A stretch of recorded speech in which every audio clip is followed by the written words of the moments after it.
Chats is back for the first post-lockdown, non-Zoom, still socially distanced podcast. Pleased to have a bit of a legend in the game, but for a load of different reasons. Mr. Rhys Stinky Thomas, how you doing, pal? You alright? Yeah, good mate. Yeah, good to see you. Just so people who don't know, obviously ex-Wales, ex-Scarlets, ex-Newport, prop. Obviously, career was cut short. But first things first, why does everyone call you Stinky, pal? It's a really horrendous, unfortunate nickname which a kind gentleman called Rod Snow gave me.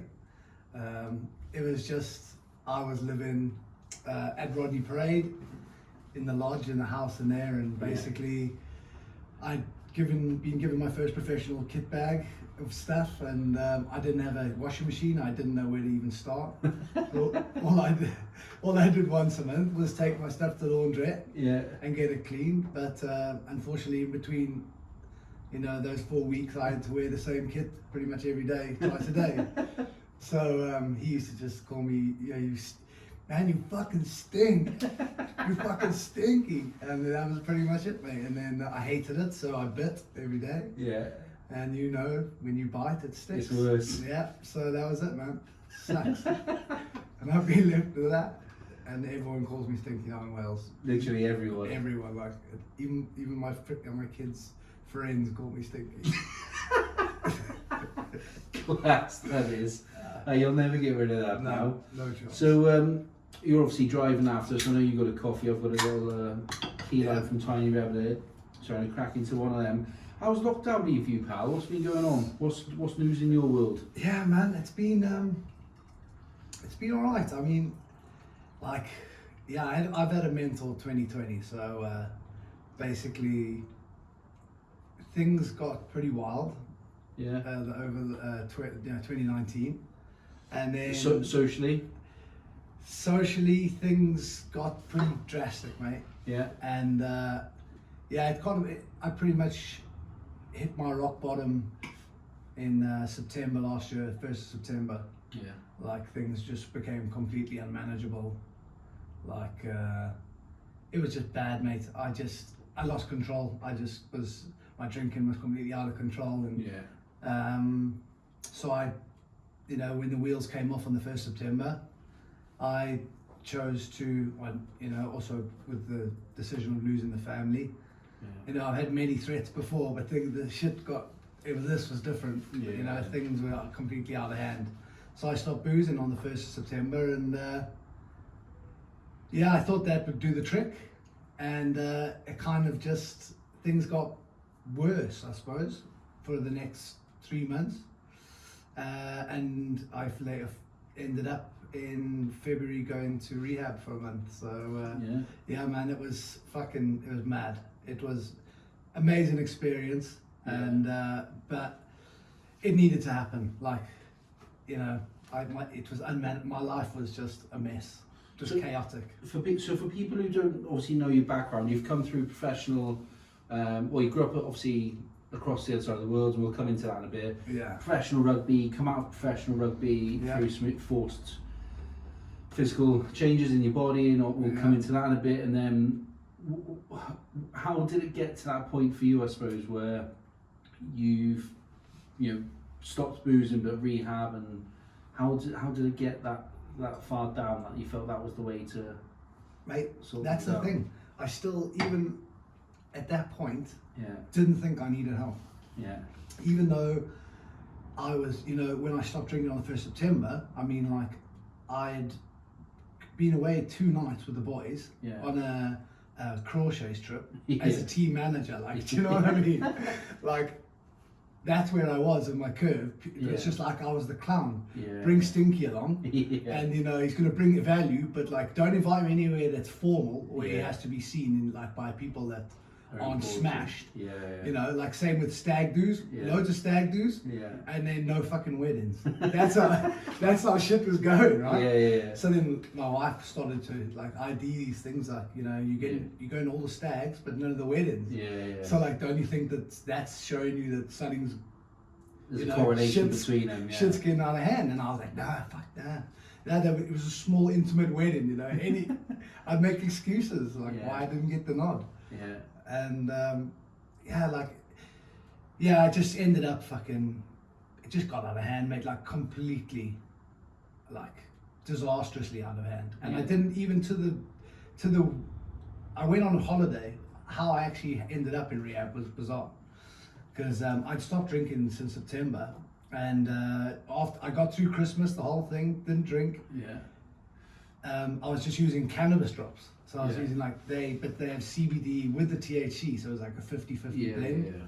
So then I just ended up being stoned the whole time. And I just slowly, I didn't even realize it, but like I'd cross-addicted and I was using that, and then I was gaming. And then when I was obviously not drinking, I was miserable.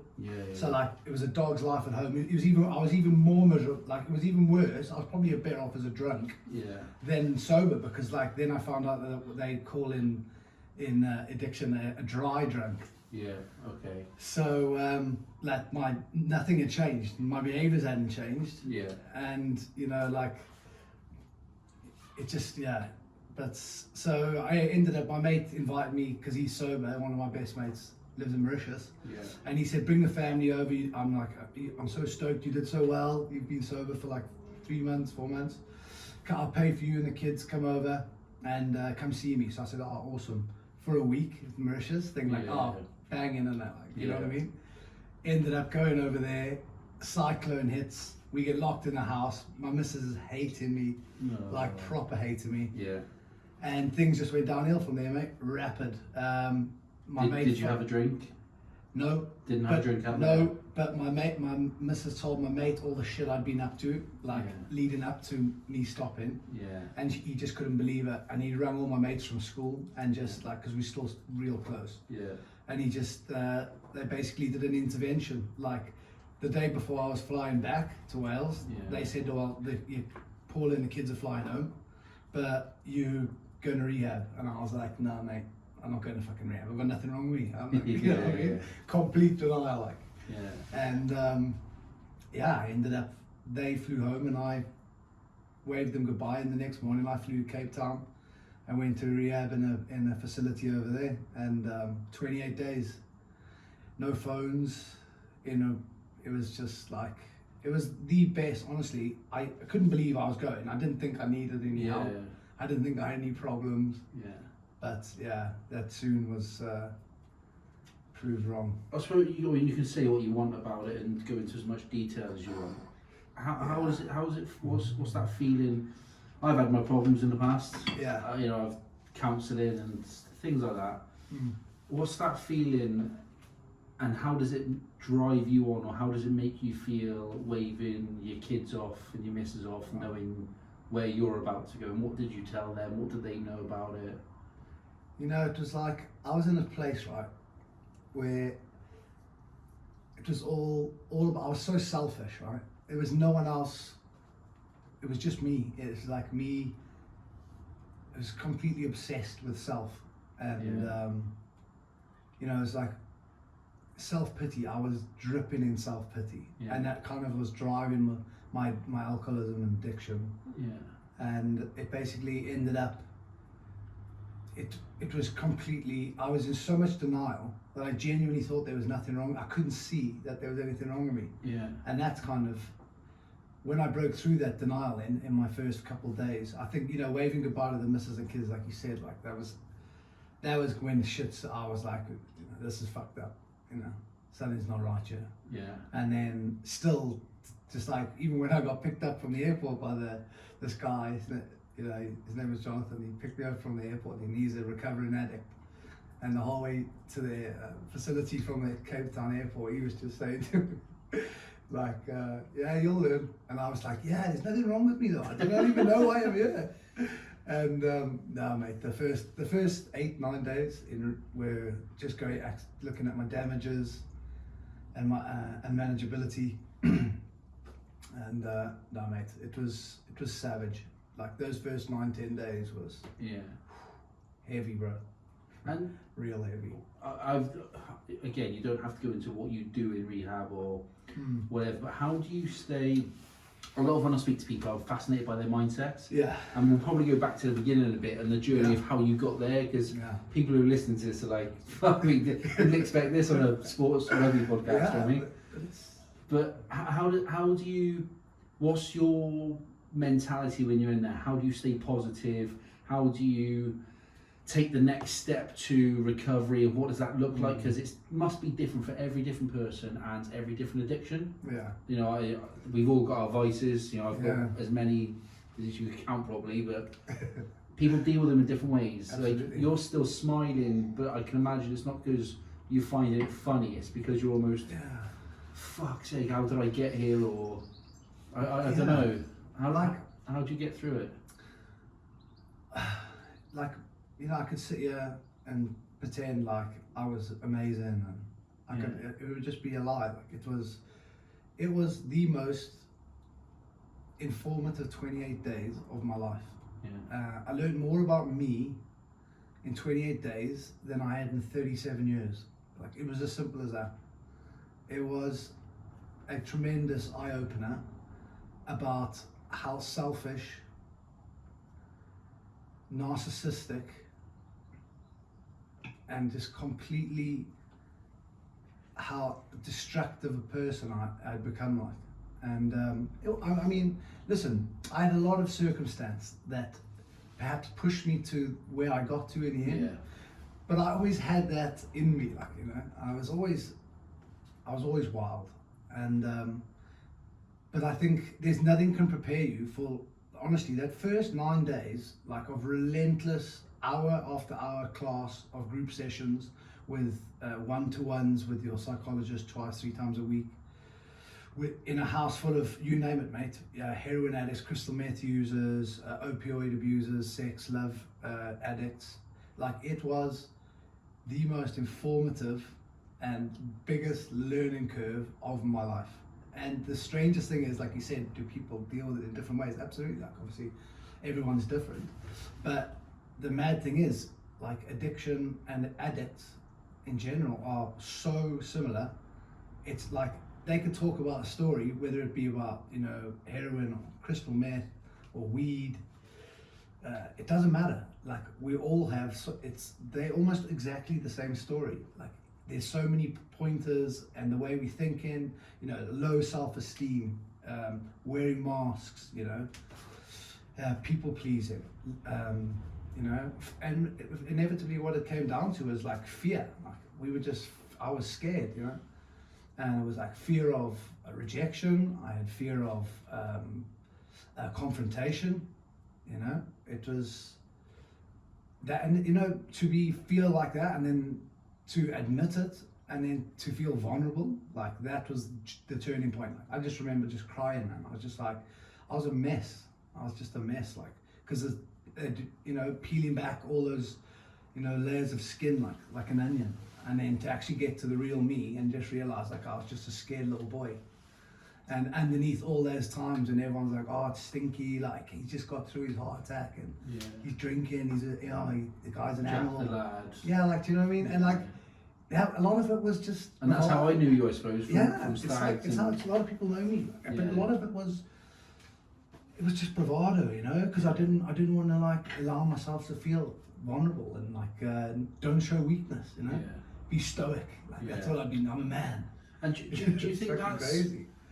Do you think that's something that's come from playing rugby, but over in a different country, having to prove yourself, or is that something from much younger and growing up? And yeah, I mean, I think it came from, you know, early on. I wanted to be part of, you know, the crowd. You know, I didn't want to be the one left out. You know what I mean?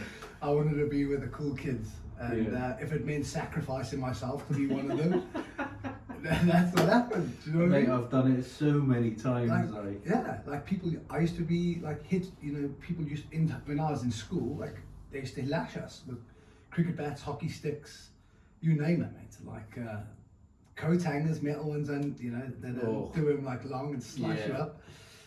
But I used to love it. You know, like, I say love it. I didn't intentionally love it, but I became good at taking the pain. And like, people would be like, "Oh God, how does he do it?" And I'd be like, But that was me, like trying to make friends, basically, but sacrificing myself for the greater cause, because I was had fear of rejection. But back then, you don't probably understand that people were laughing at you, not with you. Yeah, but not like, you know. But then at the same time, then I had a talent which just happened to be rugby. Yeah. And I didn't like it; just happened. I mean, I didn't really work at it. So you grew up in Joburg, all right? And there's a couple of lads, obviously, that you were in school with who went on to have decent rugby careers as well. Yeah, there's a few of them. Yeah, I seen Van Niekerk and Habana and Joe Fanico, Cabana, Malcolm Marks. Yeah, the school's pumping out. It's phenomenal. The cricketers are probably the bigger list. Is it? Graham Smith, the ex-Pro captain. He was brilliant. Quinton de Kock, the current ODI captain. Yeah. He's a Cares boy. I can name him in. What's the guy in England? Jenkins. He's a Cares boy. Neil McKenzie, the coach. Okay. Yeah, the school's amazing, right? So what is it with schooling them in South Africa? Because there was something in the press the other day I'd seen about steroids in school. In South Africa is a big, like you've got it in the valleys in Wales and people who are using substances in Wales. They were saying there was a big thing around the schools in South Africa, but they tend to brush it under the carpet or whatever. What is it about those guys? Because if you from me growing up, and I didn't play rugby at your level, but I've watched that level of rugby for a long time. Normally, you would always describe South Africa as massive, hard, tough, uncompromising, just big, fucking nasty blokes. Probably lovely off a pitch. Some of them. What is it? What is it about South Africa then, and about that environment? What's it like growing up there? Like, obviously, it must be completely different here. Yeah, it is very different. Like, obviously, it's just I'm a Joburg boy, right? Born and bred. Came from a working class family. My dad was from Newport. Yeah. My mum was born in Zimbabwe, was in Rhodesia. Yeah. And both their folks were Scottish. My dad's parents, one was English, one was Welsh. Yeah. But my dad decided to go to Rhodesia during then was the Rhodesian War, when Mugabe tried to get power. Yeah. And then met my mum, because my dad was a taff, he didn't have to fight.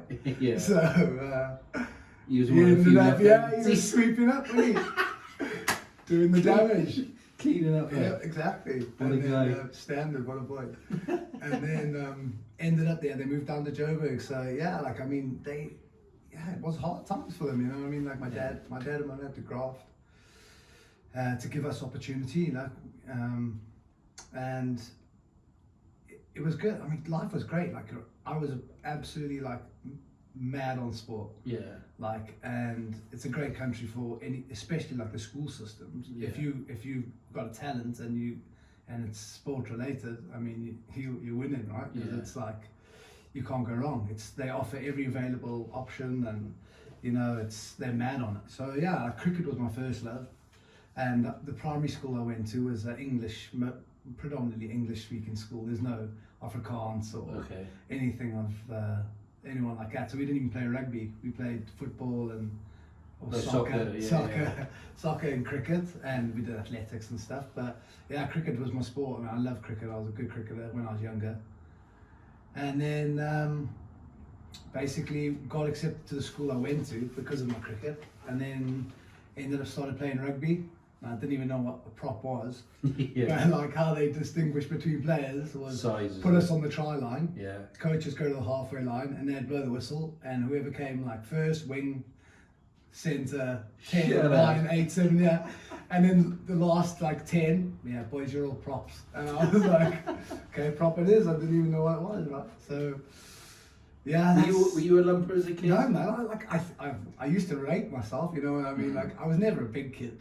Not until like 17. Okay. And then I grew up, started growing from there, and then 17, 18 I started to blossom. On my last year in school, I really I just grew into my body basically, and just got it, just understood rugby, enjoyed it, you know, lived it every day. The school gave us the opportunity, the platform. We was in boarding school, so when we every single day, the minute school finished, run to the board and I was chuck your clobber on. Yeah. And out you go, and we would play touch rugby, mate, from 3 o'clock till 7 o'clock every day. Yeah. And if it wasn't that, we were playing water polo. Yeah. Like it was just outdoors like the entire time, mate. Just sport, like no phones. Yeah. We didn't even have blowers. Yeah, you know what I yeah, mean? yeah. It was just sport, flat out, and it was amazing. Like, and yeah, like obviously then the Afrikaans schools. I mean, these boys are just literally. Like, I remember under 14, my first year playing rugby, we played at our first Afrikaans school, and it was called Randburg Hoërskool. So it's like Hoërskool means Afrikaans for high school. It's like, no, Yeah. I don't know. My Afrikaans is shocking, right? Yeah, yeah. But that was our first experience of like the Afrikaner. Yeah. It was a dark time, but we got. I was petrified. Like they twice the size of us. They'd been playing rugby since they were like 6, 7, barefoot, mind. In South Africa, you don't wear boots till you're 13. Shut up. I swear my life, mate. They play barefoot until you're 13. It's crazy, mate. Honestly. Wow. Yeah, it's mental. Honestly, I'm not even joking. It still blows my mind when I go and That's see it. berserk, isn't it? I know. Yes, must have feet like concrete. Oh, mate, they do. I swear they can walk over thorns. Don't bother. Like, it's crazy. But yeah, there is, I mean, listen. Anywhere in rugby, people are they want to be like. If you want to compete with some of these Afrikaans boys, their natural genetic makeup, they are specimens, mate. Yeah. So yeah, there's gonna be people using just to compete, like, because if you want to be safe, straight away. absolutely. Yeah. So I mean, it happens all over. I mean, rugby's notorious for it. Yeah. And but I don't think South Africa's any worse. I think the school system, maybe you're starting to see a little bit more of it, just because it's so competitive. Like, I mean, they're basically semi-pro at the schools. Yeah, right? yeah. They've got weights programs and programs set out from when they're 14. That's progressive to when they are eligible for first team rugby. Yeah. And I've seen it firsthand last year. I went over to Cares and watched their program. It was like, and honestly, mate, it was mind blowing. So I saw it in the unis when I was in Mind-blowing. UIC at the time, but they're bringing obviously academies now, so whether it's Carlton College, which feeds into Blues and stuff, so they are bringing it into that school level, but I didn't realise to that much detail, you know. Oh, no, mate, it's amazing. Like, the thing is, I just wonder at what point is it like, it's going to become, obviously it's becoming like a very Americanized. Yeah. So the gym programs, it's basically all set in play. Full-time physios at the school, masseurs, the whole shebang, mate. And mad, it is mad. But the standard, mate, I just can't. You can. It only is, to me. It epitomizes why South African rugby is in. How can it go from that? Like, they have this like world tournament, like this under-19 tournament where they invite the creme de la creme from like England, New Zealand, Australia. And they like do a mini schools tournament. All the premier SA schools that are dominating that season, they'll invite them to a tournament, wherever it may be, whatever big school they'll choose. Because I mean, the facilities of these schools in South Africa, mate, you need to see it. It's amazing. And they'll go there. And, I mean, like last year, they were just battering, these Wellington colleges, battering them. Just like physically, putting 30 points on them, mate. But good rugby players, or is it men against boys? I think the physical attributes help massively, but like they're starting to cop on now that old wear them down like South Africa tactic. Yeah. I think that was always the thing, like they were so far behind coaching wise in SA that you were like, if they actually get it together, they're gonna start doing some fucking damage, But I think just politically, it's just so fucked up. It's a minefield out there. Oh my god, mate, unbelievable. And until they sort that out, all the talent in the world's not gonna. They're not gonna fix it. Mad! I did not realise some of that, man. That's berserk. Yeah. So how did you? So you obviously went to school there, grew up there. You come over here though, still in your youth days, didn't you? Yep. So how was it? Just your parents moved over here with work, or? No, it was pretty. Did you have trials and stuff? Could you have made it in South Africa? Yeah, well, I went. There's a tournament in South Africa called Craven Week. Yeah. So it's like a provincial week where you get sent the best. You go through like you did trials and stuff, and you got selected, and then you would go off to Craven Week, and that's where they picked the SA schools team from. Okay. And so you'd be with like, you know, like this, like the Lions, but it's not like the super teams, it's the provincial side. Like, so it'd be like Gauteng, the Curry Cup the Sharks, teams. yeah, like the Curry Cup teams. Yeah, exactly. And you know, it was great. Like I didn't make the A team, so I got dropped, all because of the quota system. Yeah. And how it was working at the time, because it was just pretty new. It was pretty in its infancy then. Yeah.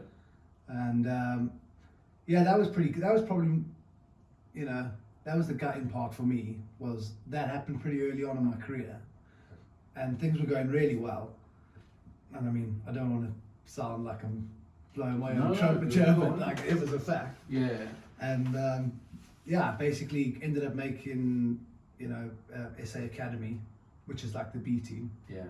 And I just thought, you know, like maybe take a year out, go do a year's traveling. But it just so happened then, like literally a couple of months later, Newport Youth came on tour to South Africa. Okay. And I was playing, I just love rugby, so my club, like club rugby's not huge in South Africa, but it's like, it fills a gap for a bit. And I was playing this local club, and the coach was Welsh. Okay. And he invited this Newport Youth coach, because they knew each other from Cross Keys. Yeah. Said, "Oh, come down, we'll do a braai for you, whatever." Yeah. And yeah, whatever. So they came down, and it was like, my dad knew the coach because they were in Nash College together in Newport. It was just, so they ended up getting hammered together, and I just like was there like a spare part. But they said, "Yeah, come over." They email in and stuff, and I said, "All right, I'll come and have a look." And I did. I came over that year, and 20th of November, I landed in Newport. Did you come on your own? Okay, yeah. My dad bought me a ticket. Yeah. Gave me 200 quid, and I thought I was minted. Right? I was in the airport. I was like, yeah. And off I went, and yeah, man, it was wow. I mean, it was wild. Rugby was a sorry second then, mate. I tell you, it was amazing. But like literally, I came over, and within, I think I got in 20th of November, and I went to the World Cup with Wales, to under-19 World Cup in Chile. Yeah. And I think it was May, maybe. Yeah. Maybe end of May. So yeah, I can't even remember. I got invited to trials, but the night before I was with London Welsh, at London Welsh playing with the Crawshays youth. Yeah. And I stayed behind instead of going back with the bus, because my mates were in London and getting absolutely tanked up like off my tits. And then thought I'd get a train back in the morning, and fucking ended up having to get a taxi back from Richmond. Jesus. Back to Newport. I tried to do a runner into my brother's house, and the taxi driver was behind me. Oh my God. Mate, chaos. Didn't sleep, and still got picked somehow after that trial. Never know. That's berserk, mate. It was fucking wild. So you were playing, obviously under 19s then, obviously Wales under 19s, Fear or whatever it was then. Yeah, Fear. You played for Dragons then soon after, didn't you? Did you get picked up? Or Newport, sorry, itself. Yeah. Newport, sorry. Well, back then they had the under 21 league. Oh, okay. So like, it's obviously pre-regions. Yeah. The setup they had was spot on. Yeah. They had like that under 19 league, Yeah. or youth league. Yeah. And then we had that stopgap for the, you know, that 2 years of development in a real strong league. You know, it was Swansea, Evervale. Yeah. So it was like a Premiership under 21 basically, league. yeah. Okay. And like, because obviously back then the Prem was, you know, full of all the internationals. Yeah, it was real strong. Yeah. So that, you know, they wanted a lot of youngsters making the sides then. Okay. So like that 21s league was power, mate. It was great, like such a great league to learn in. But and where were you living in? Who were you living with? And at that time, I was with when I first moved over, I was with my brother. He come over here, or he was? No, my dad had 2 kids in Wales before he left. got you. And he hooked me up. 6 months I stayed with my brother, Jamie, like. Yeah. And me and my stepbrothers, I only met them once before at a wedding when I was 12. And then, but after that, like my old man touched base and said, "Do you mind if you just put him up till he finds his feet?" Yeah. And he put me up, legend. Like honestly, we were so close. We still are now. Yeah. And then I moved in with Haldane Lascombe. Okay. And yeah, that's kind of, the wheels pretty much came clean off at that point. And that next season then, I came back from Chile, thought I was a rock star. Yeah. Signed a $7,500 contract, which I thought, I don't know why I thought at the time whether. Did you have an agent? I don't think I worked it out, no. I don't think I worked out how much it was a week or even a month. Was it like £600 a month? £600 a month, mate. And I was working at a factory at the time at Bisley's. Yeah. And I'd never worked a day in my life before that factory. That was an eye opener as well. Like, yeah. Oh my god. Fuck. I had a bike I had to get to work with. Had no brakes. I lived at the top of a hill by Beechwood Park. God. No, and I used to stop it with my foot, with the bottom of my Your sole. feet like concrete, that's You know, right. in the end, like all my shoes had a big hole in the middle. I wanted to save my cash for drinking, but I didn't have money for shoes. That's Yeah, wild. it was wild. But you know, it was crazy. Good times, man. It kind of makes you who you are in some respects, and obviously for you it's probably gone too far one way, but yeah, those experiences set you up as a man, or like you're gonna learn and think on your feet and you'll develop in a different way to if you'd have stayed at home and maybe been comfortable and got into squads and all that sort of stuff. So it's obviously taking on a career path, which is obviously roller coaster, highs and lows. Yeah. High highs, low lows. Yeah, and they are the highest of highs I can imagine, but also I know full well they are the lowest of lows as well. What was your time like at Newport then, and obviously coming through, because you played a fair few games for the Dragons in the end, didn't you? You know, you. Yeah, I'm not sure exactly. 160 or so. It's 128, something like that. I'm not sure. I'm not exactly sure. Yeah. Something like that. But yeah, I think like 2003 you had your debut. yeah. So I mean, under 21s. After I came back from the under 21 World Cup, Yeah. It was. I ended up playing the remainder of the season as it was then. Was the ending of Prem Rugby. Yeah, right? yeah, okay. So you know, that was great. You know, I was only like 20 years old then, I suppose, and we were playing for Newport. Yeah. And it was like me, Luke Charteris, there's a few of us, and it was great. Like, because Newport was good then, like Simon Rawalui and Percy Montgomery, Bobby Skinstad. Like, it was amazing, right? Like it was just. And did you know those guys from before at all, or is it just a case of watching them on TV? Yeah, okay. So like they're a bit of a hero. You know? I was a bit of like stage fright, like you know, seeing them and so I was like, oh man, training with Percy, like bringing my mates, and but yeah, like no fear then, and it was great. You know, played the last game for Newport at Rodney Parade against Ebervale before we went regional. Class. Still remember it, and then. Yes, luckily for me, I think the region took a punt on me because of the World Cup I had. I had a great. My 21 World Cup was probably one of the more highlights of my career, really, if I'm honest. And I think they on that alone they went with me.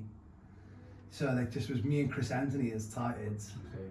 And I mean, I didn't play many times in 2003. I think I need like 4 or 5 games for the Dragons. You're just learning all the time stuff. But then the Prem was strong. Yeah. So when you played for Newport that year, yeah. you know, we won the Premiership with Newport. Okay. And that side was good. Yeah. Really good. And the Prem's just not the same anymore. No, it's different, isn't it? I mean, that's a whole other conversation, but you obviously see on Twitter and all that people's gripes with.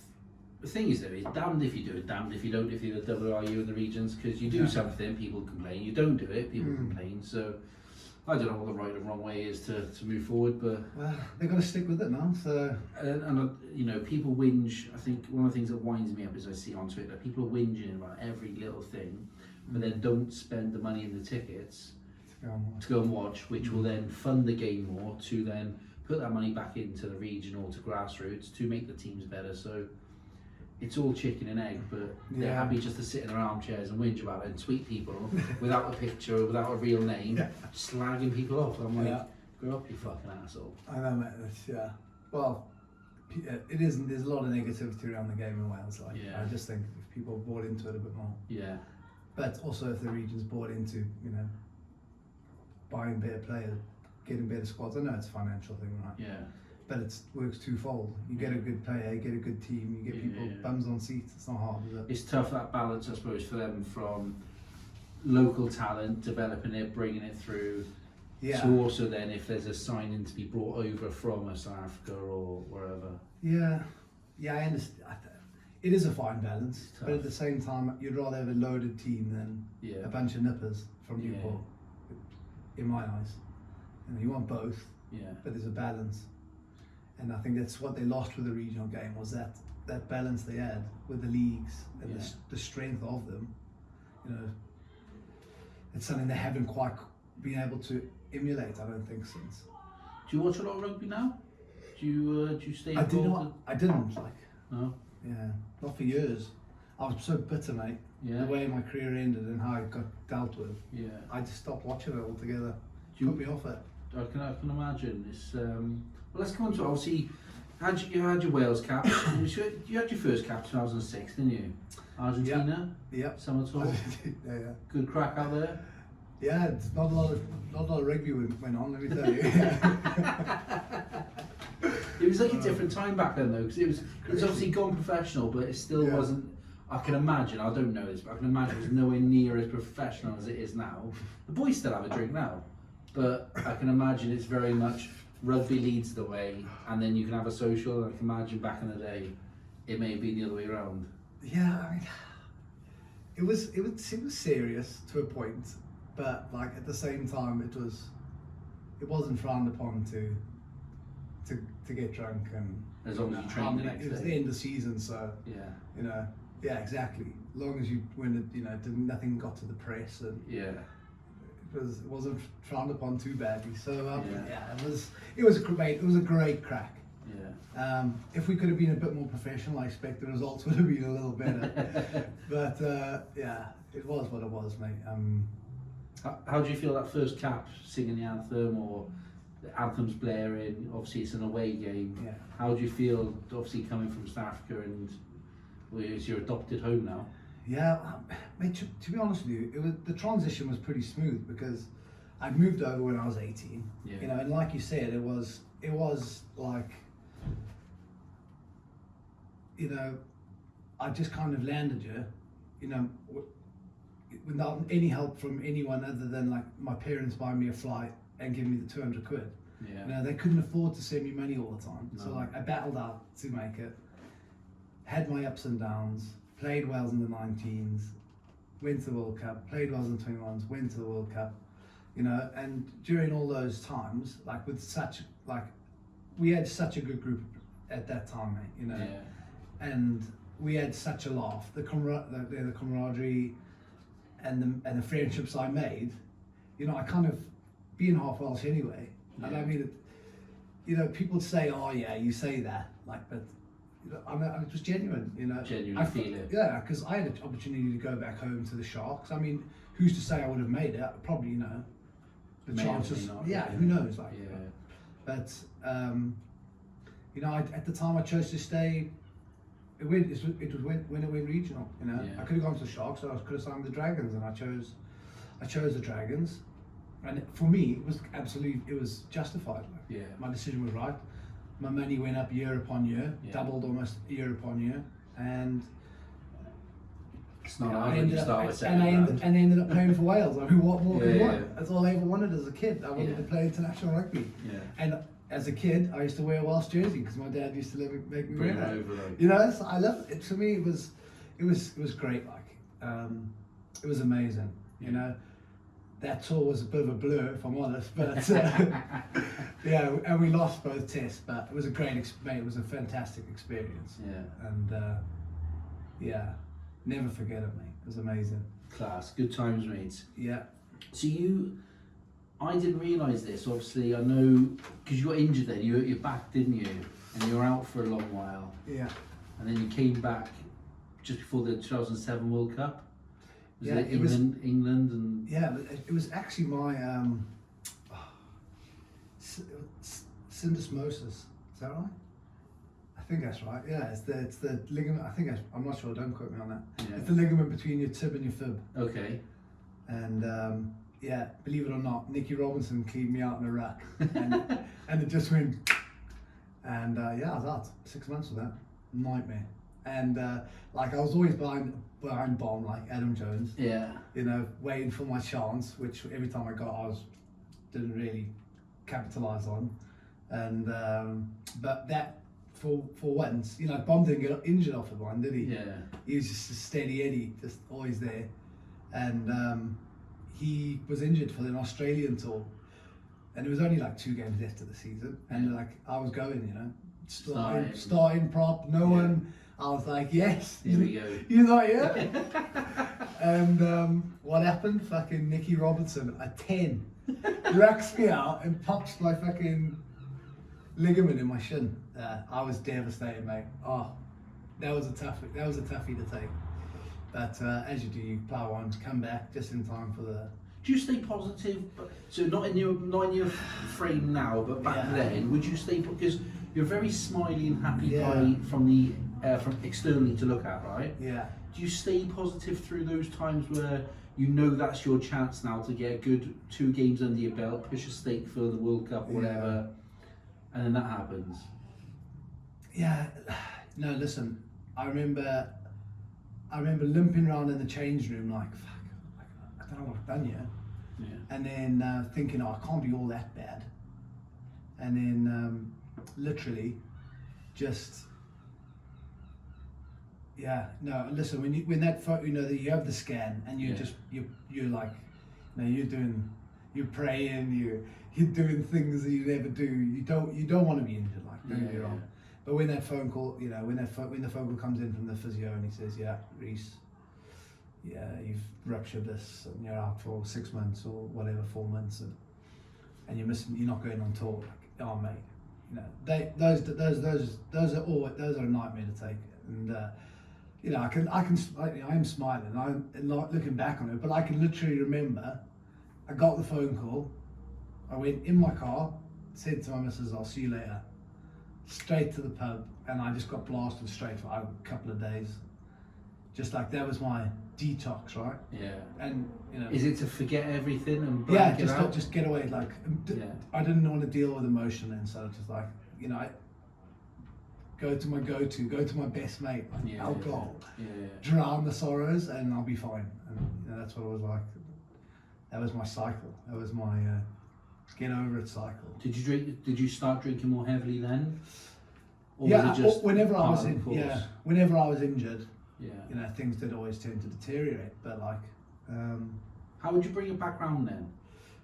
Just would you miss training sessions or anything like that? No, not often. I mean, not when I was fit. Yeah. No, I mean, I say that I turned up drunk on the first day of season, end of pre-season, first live fixture, like once with the Scarlets. I got sent home. I had a wedding on a Sunday, on a bank holiday Monday, mate. Come on, isn't it? Why would they do that to me? So yeah, that was bad. That was pretty bad. And I missed 3 weeks because of that. And then I came back and ruptured my toe, my plantar plate. Oh, so yeah, that went down like a shit sandwich with the Scarlet supporters. So but I mean, like, yeah, mate, listen, I was probably one of the worst professionals in the game. But I trained hard. Yeah. But I knew, like, I played hard. Yeah. So I had to put it in because there was no, you know, you weren't going to get away with it. But yeah, that's how it was really. And then mate, it was a learning curve. How did you find that step up to go from obviously Newport and the Dragons of regional rugby, and then I was looking back that game, your first international game back was that drubbing against England, like 60 odd points or whatever, before the World Cup. Yeah. And then England obviously went on to, they lost against Africa early doors, but they went on to the finals, so they were obviously doing alright. Like. Yeah. How would you find that step up going from Prem rugby, regional rugby to fucking England on full tilt? Like? Yeah, that was a good side. And I don't really remember a lot of the games. Yeah. It's weird. If I cast my mind back, maybe remember the anthem. Yeah. Remember the end. Yeah. Remember key parts of it, perhaps, but like as a whole, I just can't really remember any of the games other than just it being so intense. Like, it's just the the physicality and like it, it's up about 5 notches. I mean, even at the time, like regionally at that time in 2007, the jump was I felt was quite high. Yeah. The difference between, even in my conditioning was at its peak in 2008 with Gats. Yeah. Now, what I believe to be my peak then, because he definitely raised the bar from what we thought was normal conditioning. Like it was like actual conditioning. It was a big eye opener. But even then, like fuck me, it was the jump, the standard, the standard increase was notable. Yeah. Did you go to the 2007 World Cup then? No, I got the dreaded Shepherd's Hook, like the call up the stairs, and it was like one of them ones, they just call you while you're in the gym, and everyone knows everyone's just like, but I was left. Obviously, they must have been debating like the tight ends were like maybe last on the list, and so I thought, fuck, I'm going, I'm going to a fucking World Cup, stoked, and I remember like thinking, I've got to be going here because there's literally one more person to drop. And then literally as we were walking in the gym, Gareth Jenkins Shippo comes down the stairs and he's like, Stinky. And I was just like, oh, fucking gutted, bro. Yeah, I was back in the office and I was just like, oh, I've decided to go with, whoever it was. I think it was Horse and Bomb. Yeah. Yeah, that was a gutter, mate. Yeah, I'm not gonna lie to you, but is what it was, mate. Do you know what I mean? I would have liked to have gone. Don't get me wrong. But they also had a shocker. Yeah. I don't think it was entirely the boys' fault. I think preparation for that World Cup was. I mean, our World Cup camp was like just a gigantic piss up, really. Was it shambles? Not a shambles, but there was a lot of alcohol going down. Yeah. It was team bonding. Great team bonding trip. Closest team in the World Cup. It was interesting to say the least. So a couple of years after that, obviously you've signed with the Scarlets. What was the thinking behind that, and why did you jump across down the M4? Yeah, I mean, at the time, things were going well. But if I'm honest, in the middle of my career, towards the end of the Dragons, I just completely fell out of love with rugby. Okay. Like, didn't care. You go from loving rugby, like loving it, and can't believe you're there. Yeah. And then to all of a sudden, you got to the point where you literally have to take caffeine because it's a chore being there. You're in Galway. You've done a chartered flight. You're up early. Yeah. You're tired. The grub's average. You're waiting in a hotel. They haven't even booked you a room. The Dragons, at the time that's where they were. They were saving money. Yeah. So like you would just have a team room. I think it's so different now, like how it's run now. I don't know. I go down there a bit with like corporate, and you chat with the guys back office now, and the way it's run, and I think from what you're saying, it's completely different now. Like the boys love it down there. Yeah, I mean, listen, I loved it, but did I love playing? And sometimes I absolutely no. Like Galway, rain coming in sideways, freezing. Don't want to be there. Yeah. You got to whack some caffeine in you just to get through it. Yeah. You do your 80 minutes, tick the box. Yeah. And on you go. Next thing, go get drunk. That was the best part of the holiday. I used to call it when we're going on holiday. That was our trip. Who we got on. It was our next away game. Yeah. Because I want to go on holiday. Like, that's what it was. I want to go to Dublin or Belfast or go see the sights. But it was. That's how I genuinely didn't like training. I hated training. Yeah. I put minimal effort in. Did that get picked up by anyone? Probably. My attitude, like, at the Dragons at the time, was Tommy Turner was there, and they didn't have another tight head. I was the international tight end at the time. Yeah. And in fairness, I went through a stint at the Dragons where my form was great, but at the same time, there was towards 2000 when I left, there were parts where I didn't like rugby anymore. I didn't like it. It was too serious. It was, my head wasn't in it, and I suppose you could tell. Yeah. And I thought it was time for a change. They didn't want to offer me the money I thought I deserved. I mean, like I was in La La Land, but you know what I mean. I thought I was worth a packet. In fairness, the Scarlets came up with a great offer, which I didn't want to turn down, which I didn't turn down.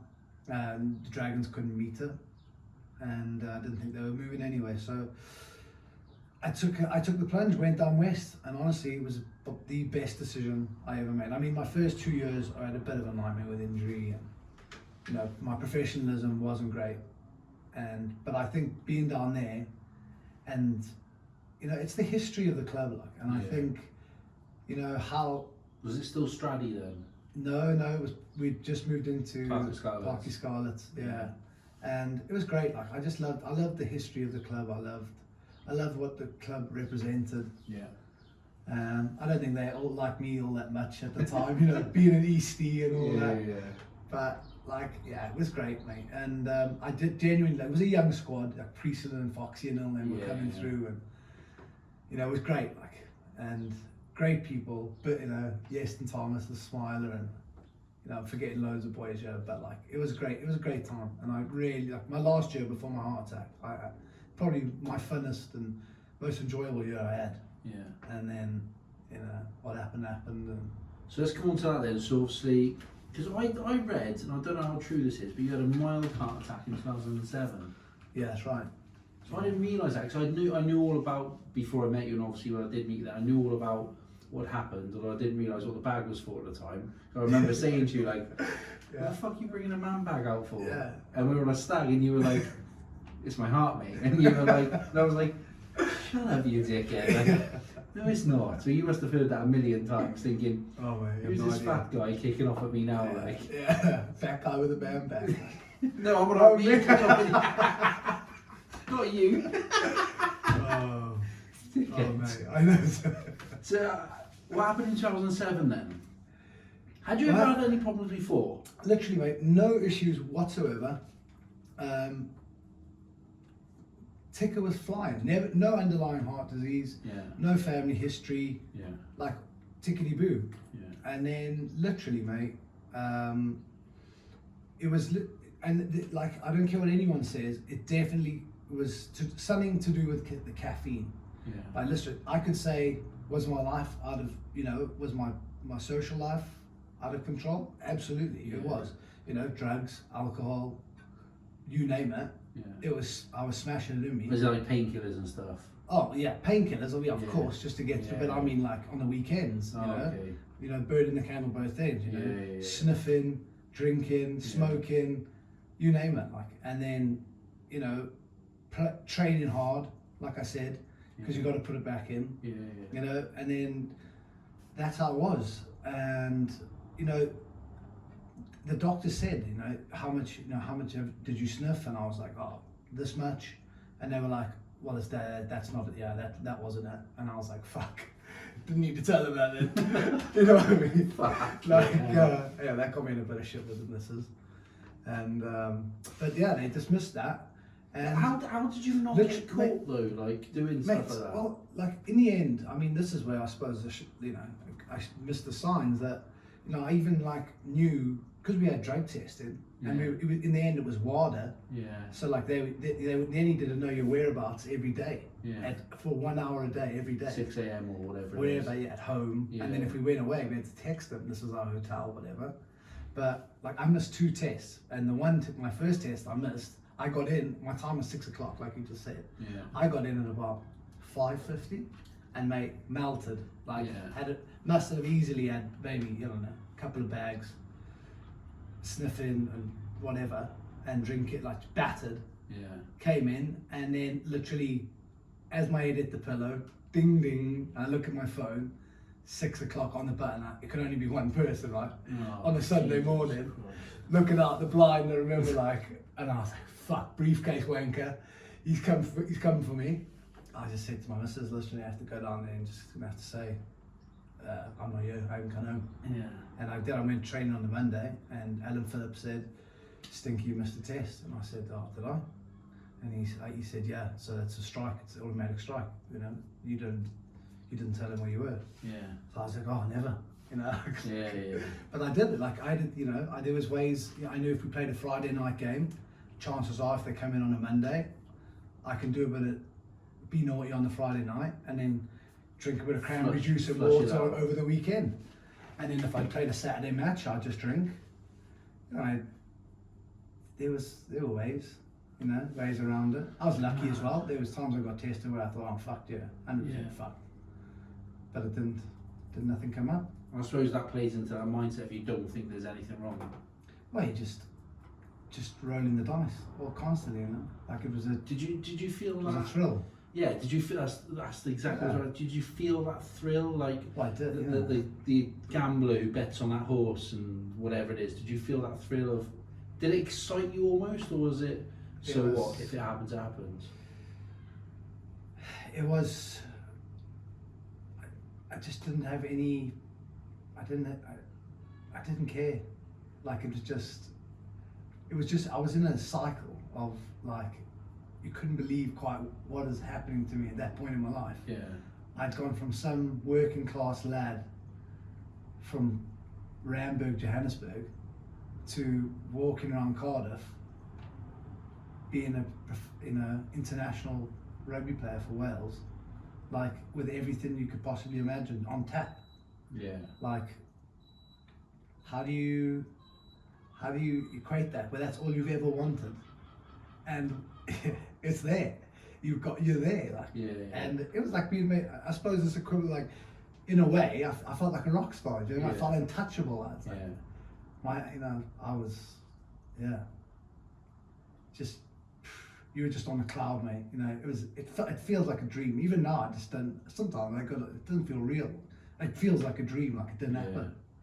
It's mad, isn't it? Like, don't think people understand it until they're in that rut, if that's the right word, until they're in it themselves. Because it's easy to say, oh, just don't do it, or I'm not out tonight, or I'm not drinking for a week, or whatever. But when it becomes habits, maybe not habits and I have to do it every day, but it becomes part of normal life in society for you then to go out, have a beer, and that beer is the trigger then for smoking or whatever it is that you might do, and that's the trigger for bad food or gambling or whatever. It all just sort of exactly one after the other. Yeah, it's just unmanageability, and I couldn't say no. Yeah, I just could not say no. Once I started, like, no coming out until the Monday training, and then everything was back to normal. Like, you know, I had a focus then, you know. Yeah. And that kept me good. I never touched a beer in a week. Never had a beer in the house ever. Like, no. I didn't even keep a beer in the fridge because I knew that's my weekends. Or you know, keep it away from the house. Yeah. Because my family didn't need to see that shit. Yeah. And that's how I was. Like that, I kept it. It was strictly business. You know what I mean? I was just saying. Talk to me about that. Obviously, what happened in terms of your heart attack, and you were saying before that you'd never had any problems before. And then obviously suffered a small heart attack 2007, come back, got fit, carried on playing. What happened then? What was the... Yeah, like, so obviously 2007, they just said it was a clot that was caused from basically a split in my artery, which then downstream caused a clot. Yeah. And I had a heart attack then, which was in an artery which they call the widowmaker. So like, if normally people that have a clot in that particular artery, it's game over. And I remember it was savage. That one in 2007, mate, was like, I thought it was the end. Like, did you have surgery? I had an angiogram and it cleared the clot. Yeah. And then I just had 6 months layoff, and then I was straight back on it. What not rehab, because that's probably the wrong word, but can you do anything? Yeah, well, for a couple of months was nothing, and then it was like light bike work, and then it was pretty. It wasn't intense. I mean, my preparation to come back to playing was pretty mild, if I'm honest. Was it? Are you one of those people that, be like the old Ricky Hatton, where we would balloon between fights? Would you balloon and then cut back down again? Yeah, big time. Because that would probably, I can imagine that would put more stress. I mean, obviously, right, the heavier you are, the harder your heart's open to work. So definitely, I mean, the more fat you got. So I mean, yeah, 100% probably. I mean, I never got shockingly out of shape. I mean, I was always, you know, a stone heavier. You know, it wasn't hard to get off once I got running again. But you know, my diet, I just didn't have a clue. Like, even to the end of my career, my diet was never. Pathetic, really. You know, chicken Kievs and chips was there, with a bit of peas was healthy. You know? That was my chicken, right? It's chicken. Fucking tickling. 4 Kievs, like bag of chips. But I've got a portion of peas. One of my 5, Dad. Fuck yeah. Like crazy. Is that because they just hadn't told you? Or you just didn't listen? You were just like, I know what I like. Yeah, no, I had dietitians working with me flat out. Yeah. What were they saying then when you were coming in on a Monday and weighing again? They were like, you got to be 16% of body fat. And I was always lingering around the 18%. Yeah. I mean, which is not bad, considering. And I mean, I tried. In the end, I just, to get to what they wanted me to, I just cut carbs out altogether. Yeah. So, I mean, the only carbs I was inhaling was alcohol. Yeah. The rest was just meat, like the odd bun when I had a burger on a Saturday night or a Sunday night, whatever. But other than that, mate, it was just literally meat on a plate. Yeah. Like, that was the only way I could keep my weight down and drink. That kept me in range. It's mad. Yeah, I don't think that must have helped either. No. Do you know what I mean? Just proteining it up flat out all the time. But so then my caffeine in my first one was a definite, like, they all just brushed it off. They said, like, there's nothing. But 2007, the beginning of the season, they legalized caffeine. And that's when they brought out, you know, these sachets of caffeine, and it was just literally like Pro Plus in and Red Bulls. Yeah, and, you get the chewing gums now. Mate, they do chewing gums. Yeah, I've never had it. And those things they put under their tongue, there's like the nicotine things. Oh, okay. Christ, I mean, I don't know. These are what they. I didn't have their name. Yeah. But you don't need playing with it. You don't chew. But yeah, you know, I remember my first game of the season, 2007, was Glasgow away. Yeah. And boom, caffeine. Phase 1. Yeah. Bush in the old shaker. Yeah. Mate, I felt like I'd taken whiz. I was flying. Like, did 80 minutes. I didn't even think I was tired once. Like, nah. Boom, after the game, I had like a feeling in my chest. I remember like Joe Bierman was sat next to me. We were in the tent at Glasgow. I stood up in the tent, looked at him and went, I think I'm having a heart attack. Honestly, the whole table of boys pissing themselves. So I fucking like, I feel dizzy. I go over to the physiotherapist. Yeah. And the doctor, and I'm like, I think I'm having a heart attack. They laughed. They fucking because they thought you were taking a piss because you're and I'm like, no, I feel dizzy and it's right in my heart. Yeah. And they were like, oh, Stinky, shut up, like it's nothing, it's not a heart attack.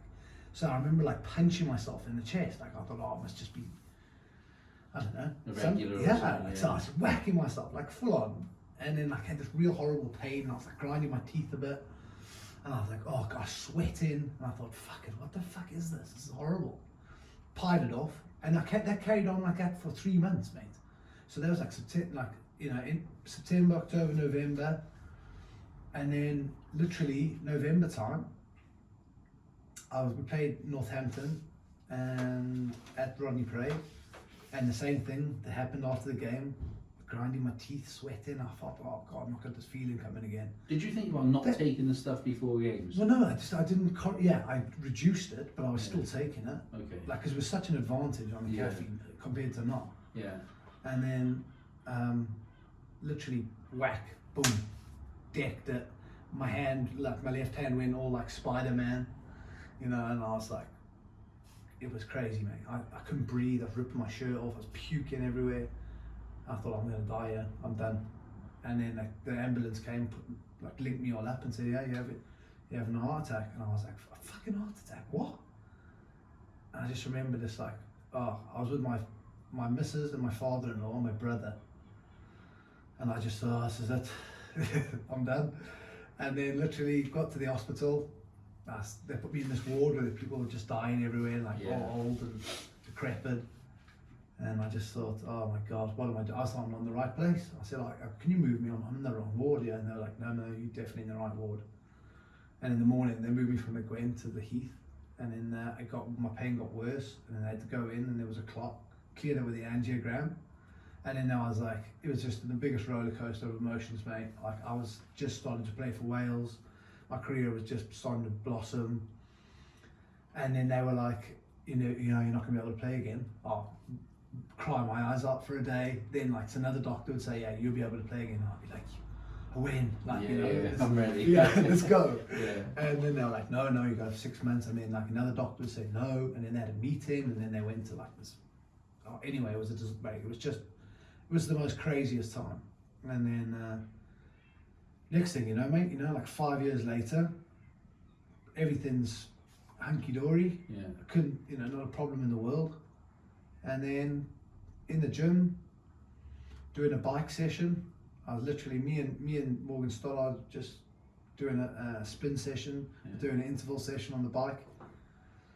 55 minutes into an hour sesh, and whack, just boom. Did you know straight away? Oh yeah, I knew straight away. Like same feeling, like super dizzy, couldn't see straight. Managed to like stumble across the gym at like a Parky Scarlets, the gym's underneath the stands. Yeah. So I managed to get across the gym, out the door, into the physio room, and I saw like Pat was the physio at the time, and I was like, Pat, dude, I'm having another heart attack, can you ring the ambulance quick? So he did, and I was like, and I feel like I needed like an asthma pump, like I couldn't breathe proper. So I lay on, I didn't want to make a scene, because like, the backs were coming into the gym, we were finishing our session. So like, I tried to like go out the way a bit in the corridor and just lay on the deck, and was trying to take this asthma pump, and then someone come from upstairs and said, that doesn't look great. We'll give him some aspirin. So he brought down one of these aspirins, like a 300ml aspirin or something, banged that in me. And then the ambulance came. That thinned the blood a bit. If there was a clot, because I think there was a clot. Yeah. That guy's action, maybe it did help, who knows. Yeah. And we literally came, the ambulance came, you're having a heart attack, and I had my phone in my shorts, and they put the ECG on you in the back, and I literally remember when the guy said, you're having a heart attack, I was just like, I was kicking the ambulance, just so pissed off that I was having a heart attack. Another one, but like this one wasn't as sore as the first one, so I was like, this will be alright. quick visit to the hospital. Scan up, they'll do me an angiogram, clear the clot, and I'll be back on my merry way. And that didn't turn out like that, man. I got to the hospital, pain gusto was just increasing all the time. They did an angiogram, then it was like, and there's clot in a different place, and the pain was just like, you could see their faces change. And they would just because they had one angiogram in my groin and the one in my wrist, and then they would you just saw panic stations, and they were pulling wires out, and they were like, right, you've got to have an emergency bypass. And I was like, okay, well, I didn't even know what a bypass was, so I was like, yeah, do what you got to do, as long as I'm back in a couple of months, that's what I was thinking, right? So I think that naivety almost probably helped you in some respects. Yeah, I mean, I didn't know the dangers. Yeah, you're just like, yeah, all right, whatever needs to be done. Where like if someone said that to me, I'd be like, fuck, I understand what that means. Like, I'm brown bread here. I suppose if I actually understood what a fucking bypass was, it would have probably scared me a bit. But I just thought I was popping in for a little treatment. Clear out or something. Yeah. No, next thing you know, I wake up 2 days later. I'm not allowed to sit up because my heart attack was that bad. I was lucky to survive. I mean, like low percentage survival rate. And even post-op, then when I woke up, my heart was so weak because I had suffered that much damage. You know, it was like 60-70% damage to the heart, and they had to put this balloon up my groin to sit alongside your heart, which they pump up so that it takes the stress off the beating of your heart. Yeah. And so you're not allowed to sit up. And I remember them saying like you're not allowed to feel nausea because you can't be sick because that's extra stress on the heart. And I just so I was just lying down and I felt super dizzy and shit and sick, and like I felt, I didn't know what was going on. I was high on whatever morphine and shit they were giving me, and I just remember like just thinking, fuck, I didn't know where I was. I thought I was in the kitchen, man, because you know when you're like when you're on that all like coming off the fucking general, and people say all sorts of random shit. So anyway, like I said to the woman, like they were giving me all these anti-sickness tablets, and I was like, I can't handle this. I feel sick as fuck. Can you sit me up? And they were like, no, you're not allowed to sit up. And I was like, I'm gonna puke. So she said, right, there's only like this one last thing we can give you because we've given you everything else. And like when I was as ill as I was, they had this like this lead going into your jugular in your neck. So there's loads of like leads coming out of your jugular. Jesus, and there's all like drugs being fed into it. Yeah. So like if they need to administer any drugs, it's literally straight into the bloodstream. Straight. I don't know if it was a bit loud, sorry. It was straight into the ticker, like instant, pain relief like or whatever. Yeah, like literally. When he gets the news. Yeah, dude. So this woman said, I'm going to give you this shit and it's going to take that sickness right away. And I was like, okay, cool, let's do it, hit me up. And literally, I remember looking at the syringe, right, laying down. She screwed it into this like swan, it's called this like swan, and then by the time I seen her thumb hit the bottom, mate, I was gone high as a motherfucker. I just remember my eyeballs just went whoop, and I was gone, mate. I was tripping my nuts off, and I was like saying to her, I said, whoa, listen here, love, what have you given me here? I said, I don't need this. I said, I've tripped before, like I've done acid. This is fucked up. This is crazy. Yeah. And my missus come over me, like to say, are you all right? And I thought she was a friend of like a pirate ship, like on those wooden boats, those women. And the ceiling, and the ceiling was like waving, like an ocean of sand. Yeah. And she was on the front of this wooden boat. So I was flipping out. I was like, no, get me off the shit. Like, she was like, no, just chill. This is why pop stars take doctors on tour with them to get all these cool drugs. And I was like, this isn't cool. Yeah, and I don't want to be fucked. So I don't fancy acid while I'm dying, thanks. And it was crazy. Did they have to strap you down because you're a big lump as well? Like, dude, I was man down. Like, I couldn't move. Weak as a kitten, mate. Okay. I didn't have enough energy to like lift my arms up hardly, and I just thought, as you would, right? You just assume you recover, you get better, things will get better. I feel invincible, like I don't stop to think. Yeah, so like that was the mindset, and then as the weeks went by, I realised this is not the one. Things ain't looking rosy yet. Yeah, and that's when like at the time it was a battle. I wanted to live. So like that took over the feeling of rugby, like worrying about rugby short term was just more worrying about me. So that kind of helped with that at that point. But then like obviously as the weeks went by, I realised that rugby was finished, no chance, not like this. And that's when things, mentally started getting really bad. Like the realisation that it was all over. Yeah. Is it the same missus all the way through? Yeah. And this might be, you don't have to answer this, you can tell me to fuck off. Yeah. What do you say to her when things have got bad and you're being a dickhead now in terms of drinking or whatever it is? Not what do you say to her, but how did she put up with it? And like, the strain on that relationship just from that must have been another stressor which added fuel to the fire for you. My wife, I met 16 years ago, I met Paula, and this year on the 11th of July we would have been married for 11 years, but our relationship's broken down in the last month, bizarrely after my rehab and after I've been clean almost 10 months, or just over 10 months in fact. And it's a sad state of affairs, mate, if I'm honest, and it's not what I intended, but it's kind of like, as I see it, it's the chaos of my past kind of catching up with me. And you know, my life was chaotic. It was utterly chaotic, and for my wife even more so. I mean, you know, you saw the fun, happy Rhys when he was out, you know, in his element, and you know, the rugby and the tour, but you know, when Paul was there to pick the pieces up, you know, when shit went south, or you know, when I was having fucking panic attacks and anxiety attacks after my quadruple bypass, you know, when I literally, you know, I thought I was having heart attacks afterwards, because I didn't know what was happening, because I'd go pins and needles in my whole body. I couldn't speak. I felt like pins and needles in my tongue, and then I'm not dying. I have another heart attack, and I go to hospital, and they'd be like, "Oh, you had a panic attack," and I'd be like, "What the fuck's a panic attack?" And they'd be like, "You got a severe anxiety." I was like, "Fuck, I don't have anxiety." They're like, "No, you do. You got really fucking bad anxiety." So I was like, "Well, what do I do?" And they were like, "I can't sleep." I literally couldn't sleep, mate. Post quadruple bypass for like a full week. Every time I shut my eyes, I'd be like, "Fuck, I can't sleep. Like, what the fuck? What is this? What have I woken up with?"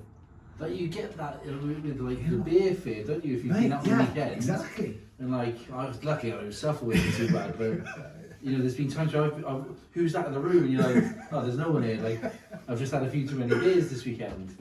Right. So like, exactly, you know, and so that was like, on top of my career's fucked, I'm fucked. You know, I've gone from being an international professional rugby player to not being able to walk from the bottom of my stairs to the top of my stairs to go to bed without having like 2 timeouts on the staircase. You know, I'm completely out of breath. I'm so out of breath, I'm almost vomiting. Like, it was the end of the world, mate. I'm just genuinely, you know, the only thing that got me through it is I just, in my head, thought, it will get better. Like, it's got to get better. Like, it can't be like, this can't be the end. And then, unfortunately, mate, like, it got a lot worse, because, you know, I had to go for a lot of counselling to help me deal with my anxiety, to cope. So when I had those bad attacks, because I was worrying, I thought I was having another heart attack, you know. So then I had to do breathing techniques, and I went through a whole range of different psychologists to try and get the one that worked for me, the guy that I trusted or liked. And eventually, when I found it, and I found that helped, that definitely helped. Because at the time I couldn't drink. I mean, fuck me, I could hardly walk. So, you know, that's when, you know, all drugs, alcohol, everything was out the window then. It was just like survival mode. And it was just me and my missus, and, you know, she fuck me, mate. She put up with some shit, and see me at my worst, you know, babysat me in it, basically. You know, she was my carer. And, you know, they say in sickness and in health, I mean, she was like an incredible wife, and I was, you know, I didn't appreciate her, you know.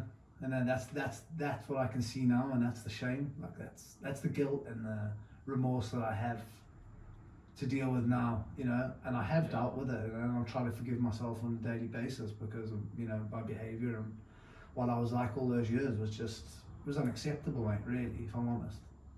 You know, it was, I think now, I think, oh, it was so funny, and like, oh yeah, I was Jack the Lad, and, you know, doing this and doing that, and I mean, but at what price? Like, where's the honour in that, you know? And you know, it's my kids that it's at the end of the day, that's what they're going to miss out on, because, you know, I can't avoid that heart attack, but I could have avoided my behaviours and my actions.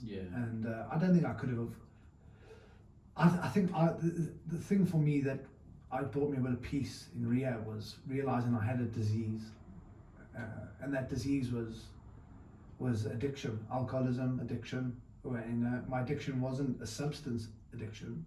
I had a process addiction, where I was addicted to processes. So it didn't, you know, if I was able to stop alcohol, but then I cross addicted to cannabis drops. And then when that wasn't enough, you know, I was gaming, you know, 6, 7, 8 hours a day on FIFA, you know, buying ultimate team packs, like they're going out of fashion. And then, you know, this is all the things that I can look at now and reflect upon, and, you know, it's fucking tough. It's a bite of the shit sandwich, man. And forgive me again, you don't have to disclose details, but obviously my understanding is, as a professional rugby player, if you have an injury which is career ending, you then get some sort of insurance or payout or whatever, but so you're getting money, but you've got nothing to do in the days almost, is that right?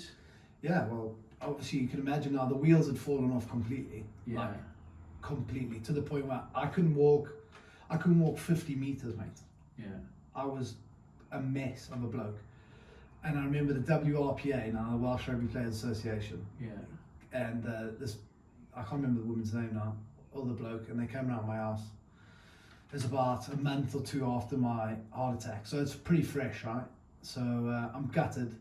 Yeah, I had agreed in principle to go to France, to Biarritz, on a substantially much larger contract than I was already on at the Scarlets, which was a good money anyway. Yeah. So that, like, I was dwelling on that, and I, soaking right in on my self-pity, like, I was gonna live the dream on the big backs, on the beach, and then I am like crippled, about to die, Fuck, mate, I was just in self-pity, and it was just a joke, mate. I drove into the deepest depths of depression, mate. It was bad, but at the same time, I didn't want to die. So, like, I was fighting to survive, but I knew, and they had said to me that, I didn't have long left. They said, so then I went in for what options did I have? But like, before I get into that, obviously, what I got left with by the WRPA was, when their meeting, they came to the house, they said, do you want to do, we can try help you do this and that, and I was like, okay. And they even suggested to me doing a refereeing course. And I can't walk up the staircase, and this person offers me a refereeing course. And my wife completely flipped out, looked at her and said, get the fuck out of the house. Get the fuck out of my house. You've come here to try and help with no relief of like financial relief or support. You just offered him something that he's completely incapable of doing. And like, are you actually like, what are you? Get out. Like, she marched him out the house. And I was just, mate, I'll say it, like, I didn't even, I just like limped back into the lounge on my like reclining chair that I had from, no, at the time, mate, there was no FIFA, and I struggled on the remote for longer than 20 minutes. I was man down. But like, it was a shambles, mate. I got left, like the old saying, got left a soldier in battle. I got left as a soldier in battle by the WRU, by Regional Rugby Wales, by WRPA. They rooted me good and proper. I was entitled, I assume, and I still believe to this day, I should be entitled to a £90,000 career-ending injury, which they told me I wasn't eligible for because the injury I sustained was incurred while doing a non-accidental exercise, which was my conditioning coach told me to do a cycling session in the Parky Scarlets gym for the club, and I had my heart attack on that bike, and they told me that I didn't need to be doing exercise on that bike, and they refused to pay me out my £90,000. And not a single person, not a single region, the country I played for, nothing. They're my players' union, not one single one of those human beings stood up for me in my worst of most sickest of times and had my back. It's a fucking farce. And it invokes anger in me, but at the same time, like, I was so bitter. I hated rugby. I fucking hated rugby. I hated everyone to do with Welsh rugby. I didn't want to watch a Welsh game. I didn't want to watch a regional game.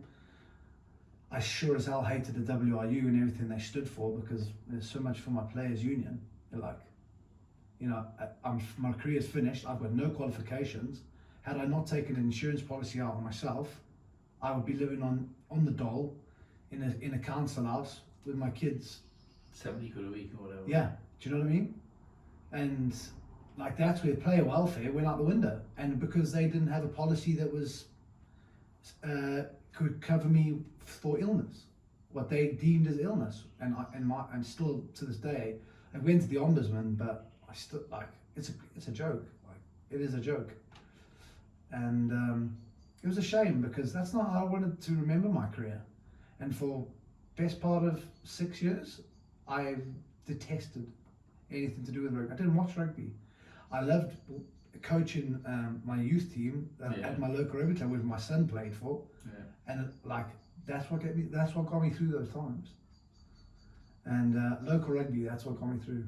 And but I want to be proud of my achievements, mate. Do you know what I mean? Yeah. I did good things, and they let me down. The system let me down big time. And it was a shame, genuinely. It's tough to take. I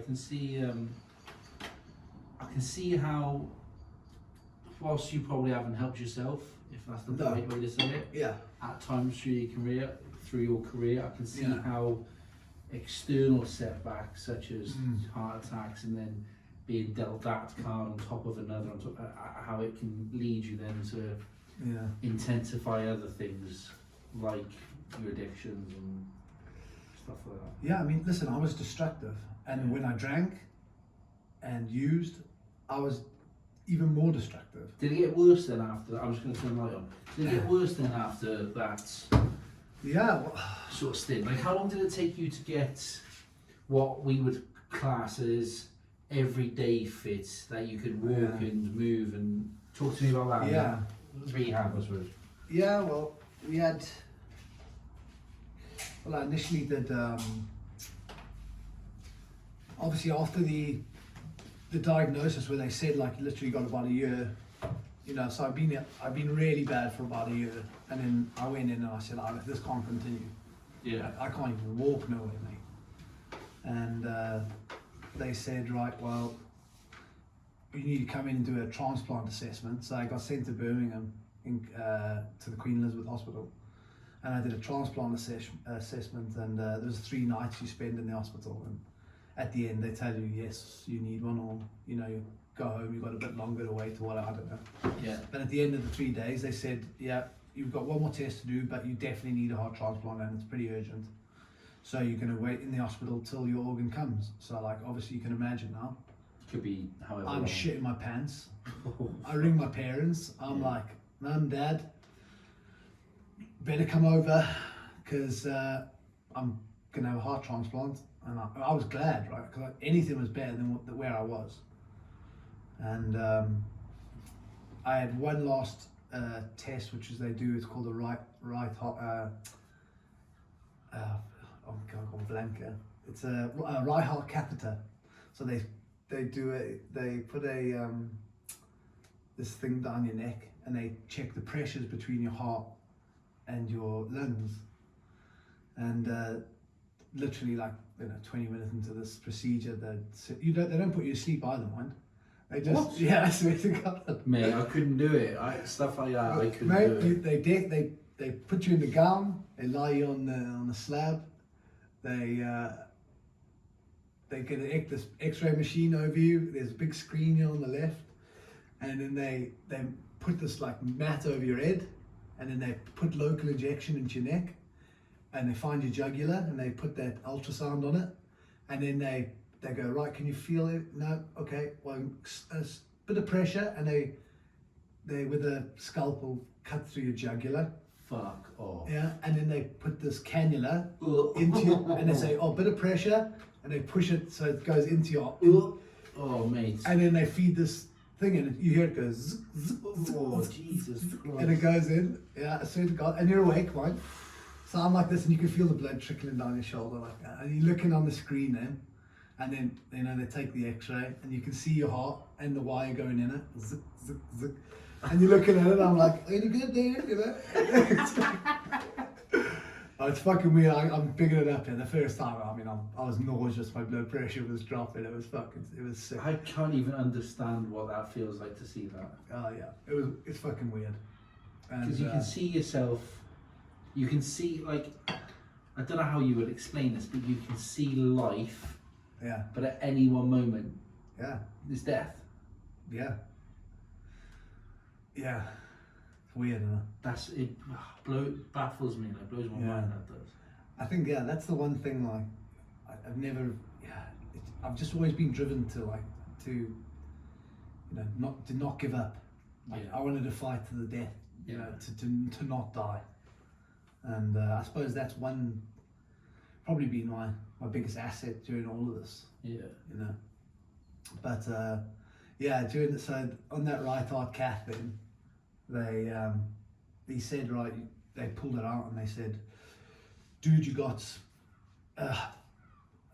no can do, we can't do the transplant because you've got pulmonary hypertension. And I was like, what the fuck's that? What's that? Yeah.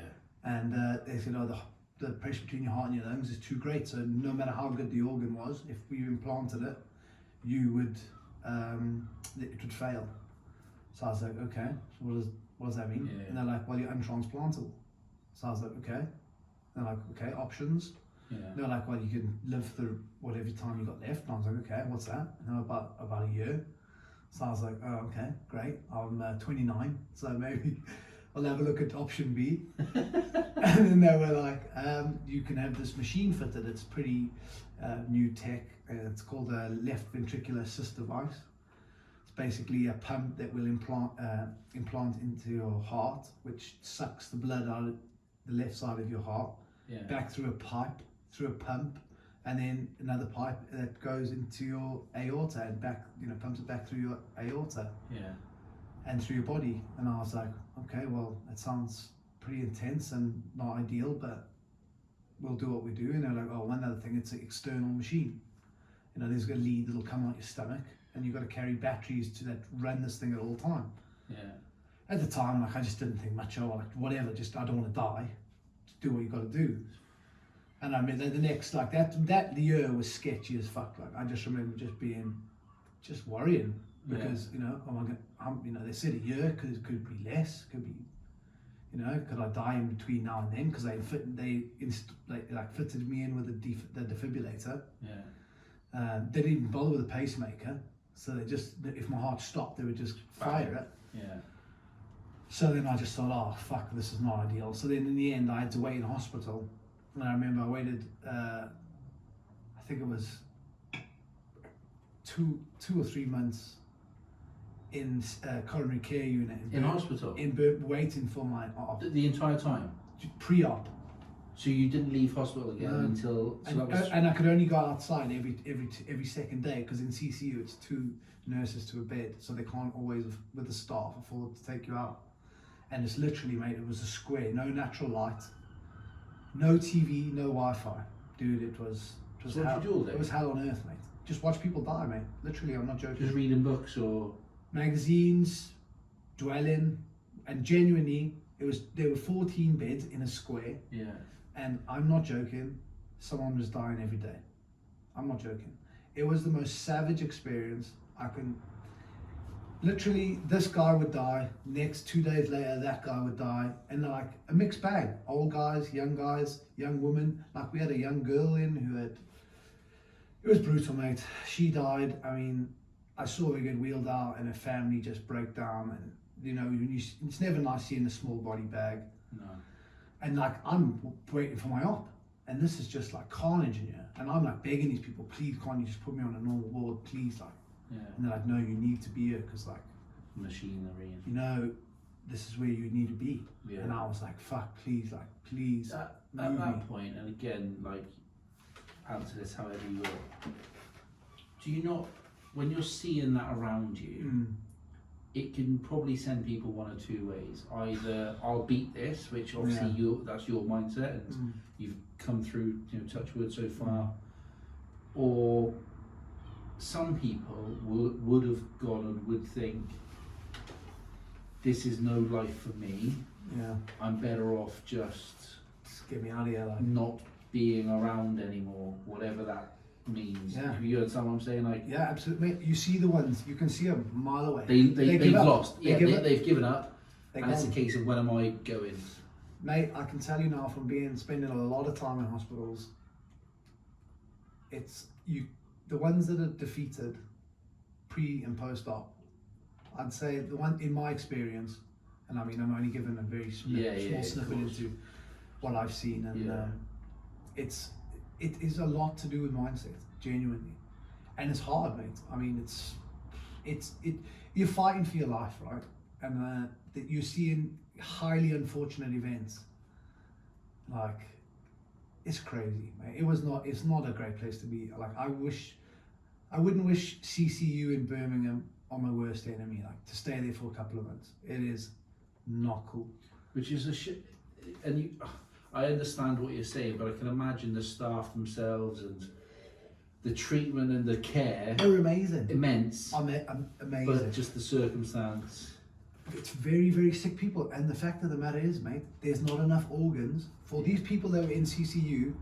Are desperate for heart organs, right? Literally, they are days from dying, and there's not enough organs, mate. It's sad. It's fucking sad. And you see like parents, grandparents, brothers, sisters, wives, daughters, children. Like, it's savage. And like, it was like heartbreaking, man. A lot of time I'd keep my curtains just completely shut, just eye mask on, earplugs in, mute, listening to music, just to take me out of that zone, like, but I had to keep kind of busy. So then, you know, the nurses, I mean, I say this, like, nurses are like Earth's angels, right? Unbelievable, mate. They are. I mean, the NHS as well, like, people knock the NHS. The NHS is amazing. Like, the gratitude I have to those people and to those absolute angels that look after me that entire time. And like, I don't have enough words to say, like, how amazing those people are. And they're up and down this country, like. And I have respect for any one of them. Any one of them doing shift work, putting up with drunk wankers, and I was one of those at one point. Like, you know, they deserve better pay. That's for a start. Get them better paid, straight up. But yeah, listen. At the end of the day, it was a savage experience. But I came out of it. I had my transplant. I had my this machine fitted. So then came out of that, and I almost died in that operation. They literally couldn't get to my organ because after my quadruple bypass, I had so much scar tissue in my heart that they actually couldn't get through the scar tissue to implant the machine, the cannula into my heart. So there was a 14-hour operation. They almost aborted it after 6. I had 3 of the main transplant surgeons working in my chest to try and make a breakthrough through the scar tissue. They eventually did. It was never even planted in the proper position they wanted it, so they had to make do with what they could. And given that, you know, I've done better than most on this machine. 8 years now. Well, 6 years. 6 years, 1st September, 6 years. Yeah. So like, amazing, right? But 2 weeks post-op, didn't wake up. They told my missus, you know, we're praying for him, but his chances of survival now are very low. And I was just obviously just being, you know, fed through the nostril.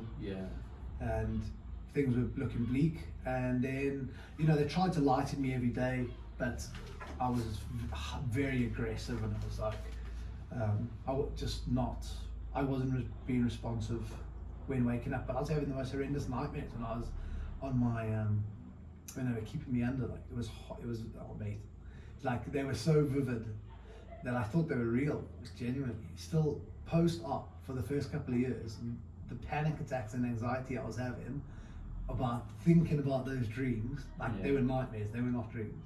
It was savage. And yeah, mate, it was mad. Like, the whole thing just feels like it was just one big, huge nightmare. But I don't think if someone, I know you, right, but if a normal person told this whole story, yeah, I think they'd get laughed out as shabby bullshitter. You're full of shit, like.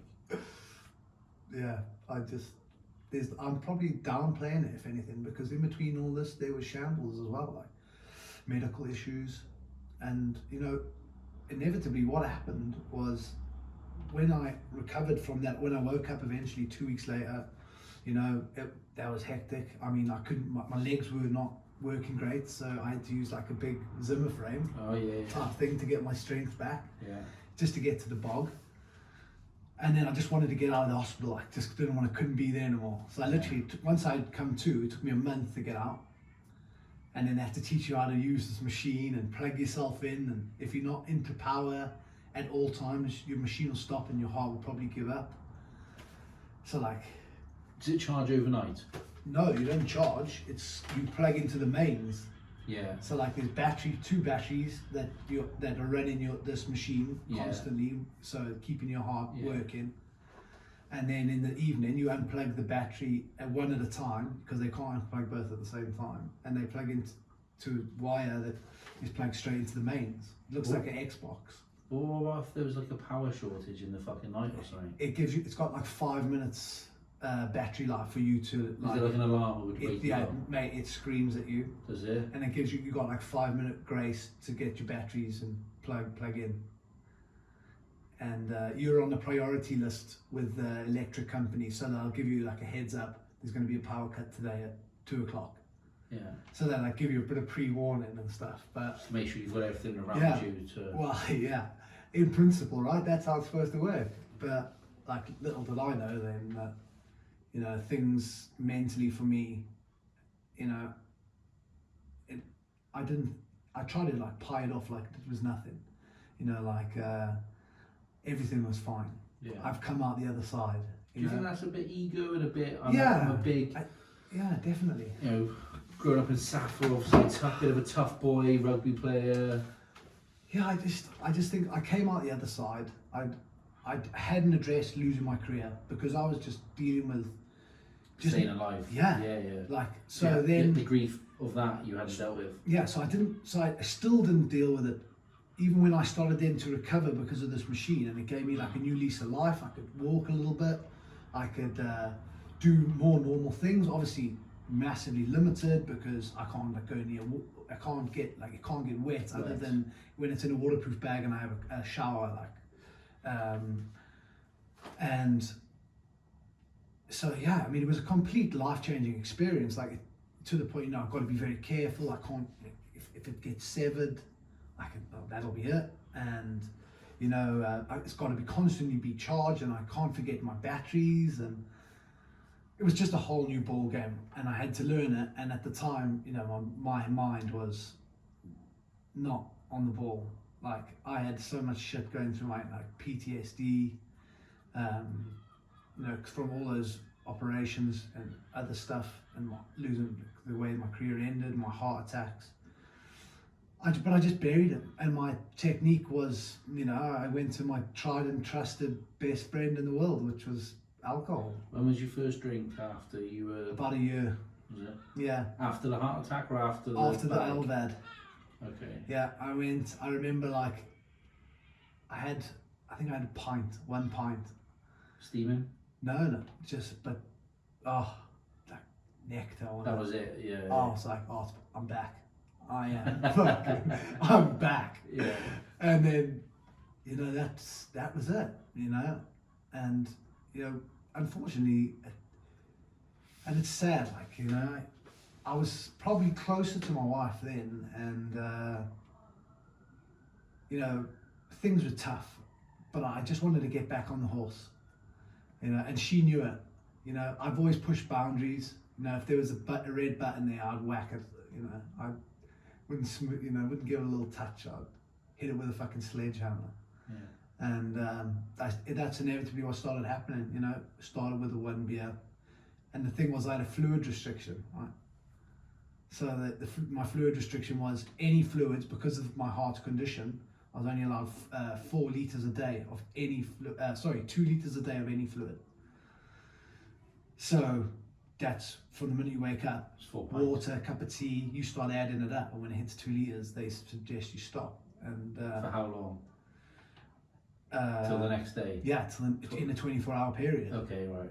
So I was strict with that to start, but obviously then when I had a beer, and I was being at that time, you know, I'll just have 2 pints, but then I only got a litre of water.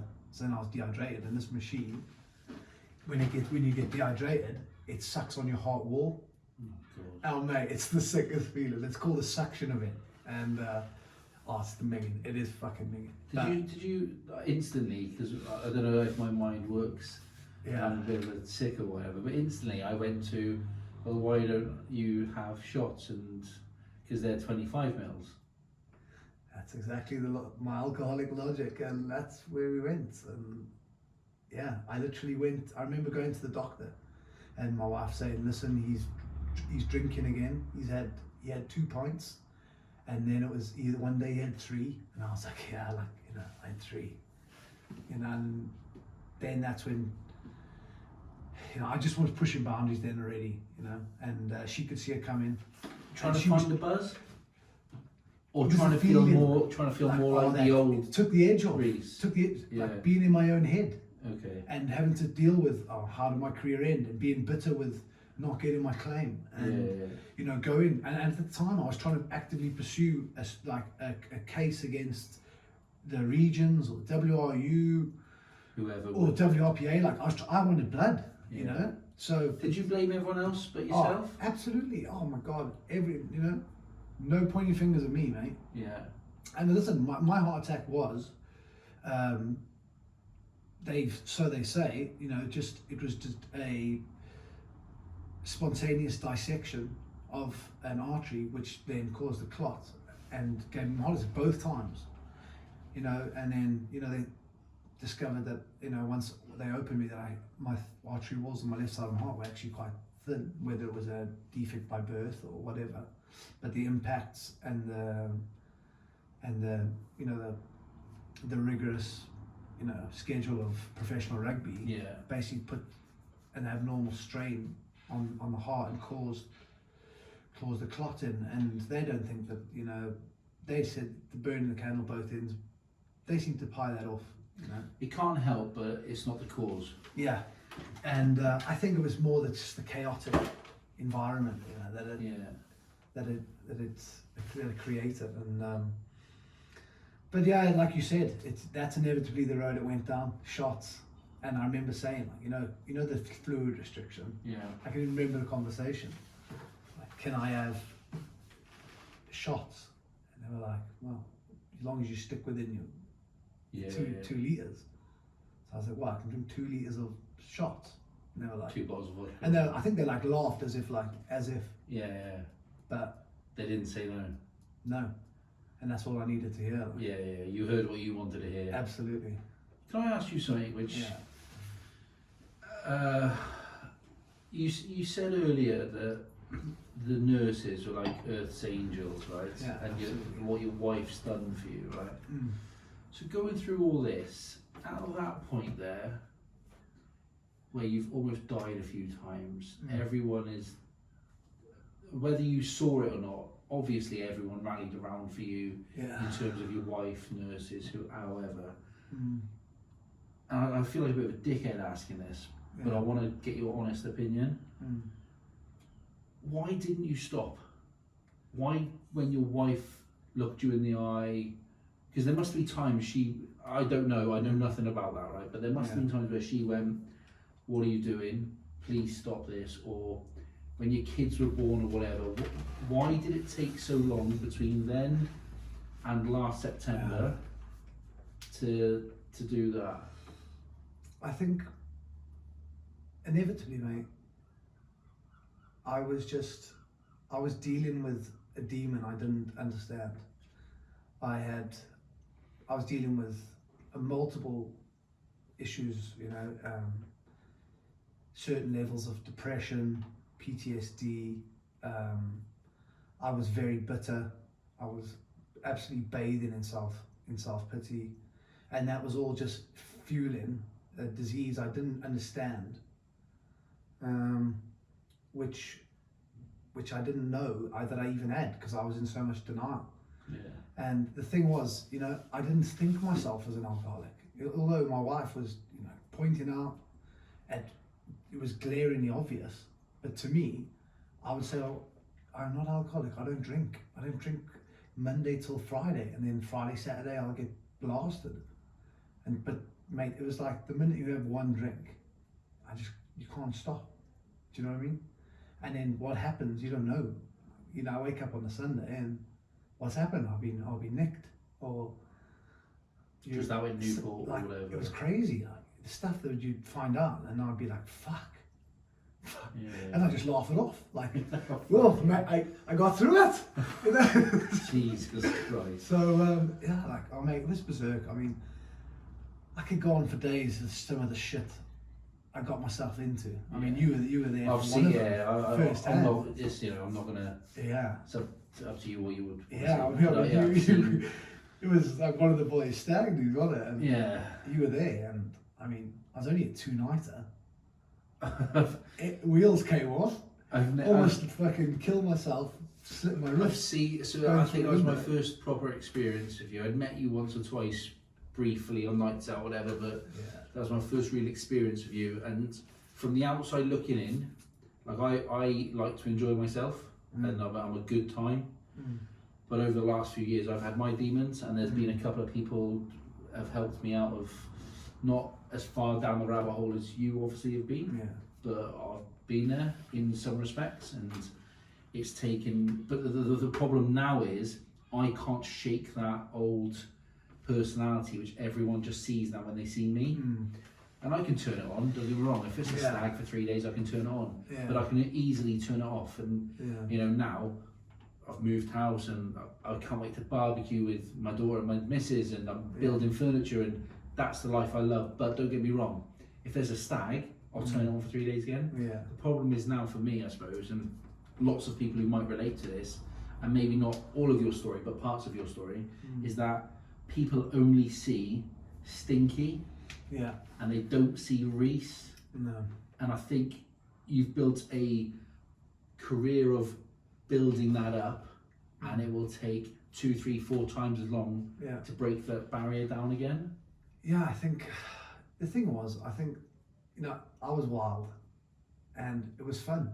It was great. Like, I had a career, things were great. Like, but at the same time, no player welfare, no management of our careers. There was none of that then, you know.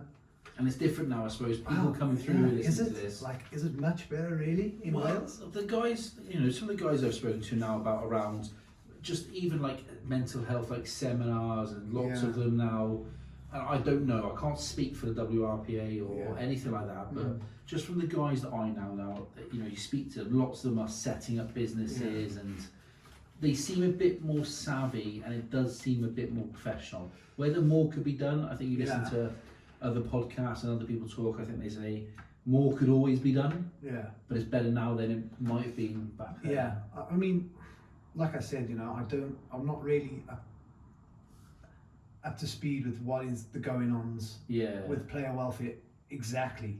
I know that I still think that there's a big shitstorm coming to rugby with regards to brain, like it did in the NFL, and it's coming soon, and I know this, and rugby's got a big wake-up call coming its way very shortly, and I you know, I'm not gonna say much more than that, but I know that there's something working behind the scenes, that they're still behind the times with regards to player welfare with brain injuries.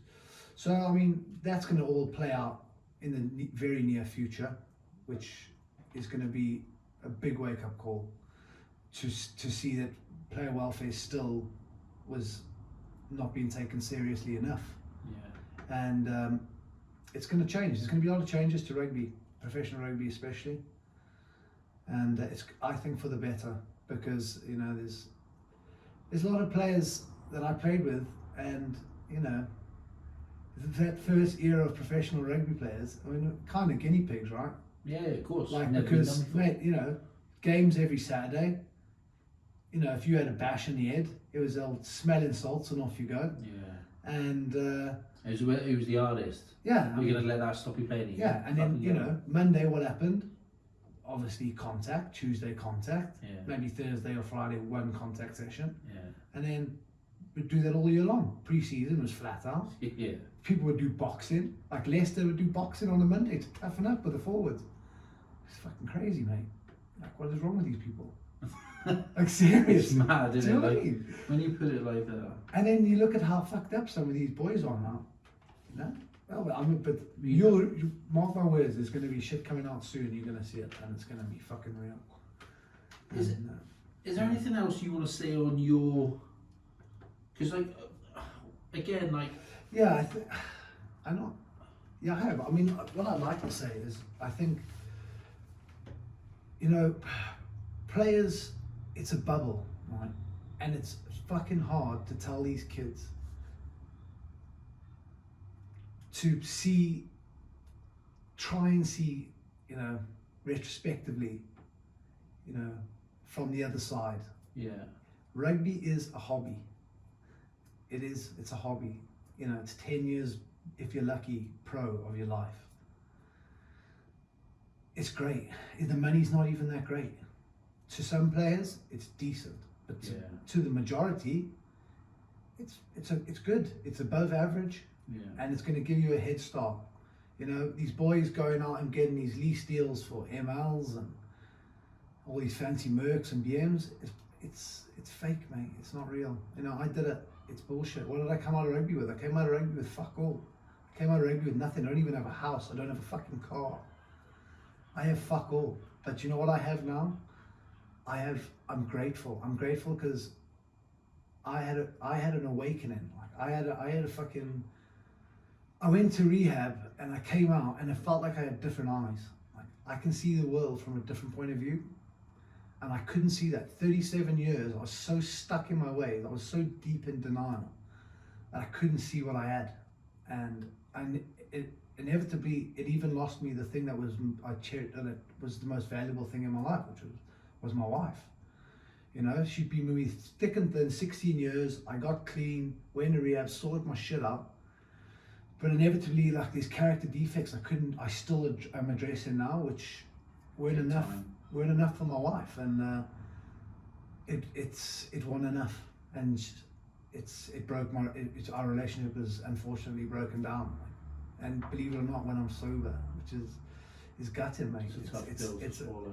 But I can handle it because I'm sober and I know how to deal with my emotions now. It's not easy. I'm using a 12-step program through, you know, using Alcoholics Anonymous and a sponsor and doing other stuff, which is like a daily reprieve, mate. Because, you know, I've got a disease which if I don't look after it, it is progressive, it is aggressive, and if I relapse, will be 10 times worse than I was before.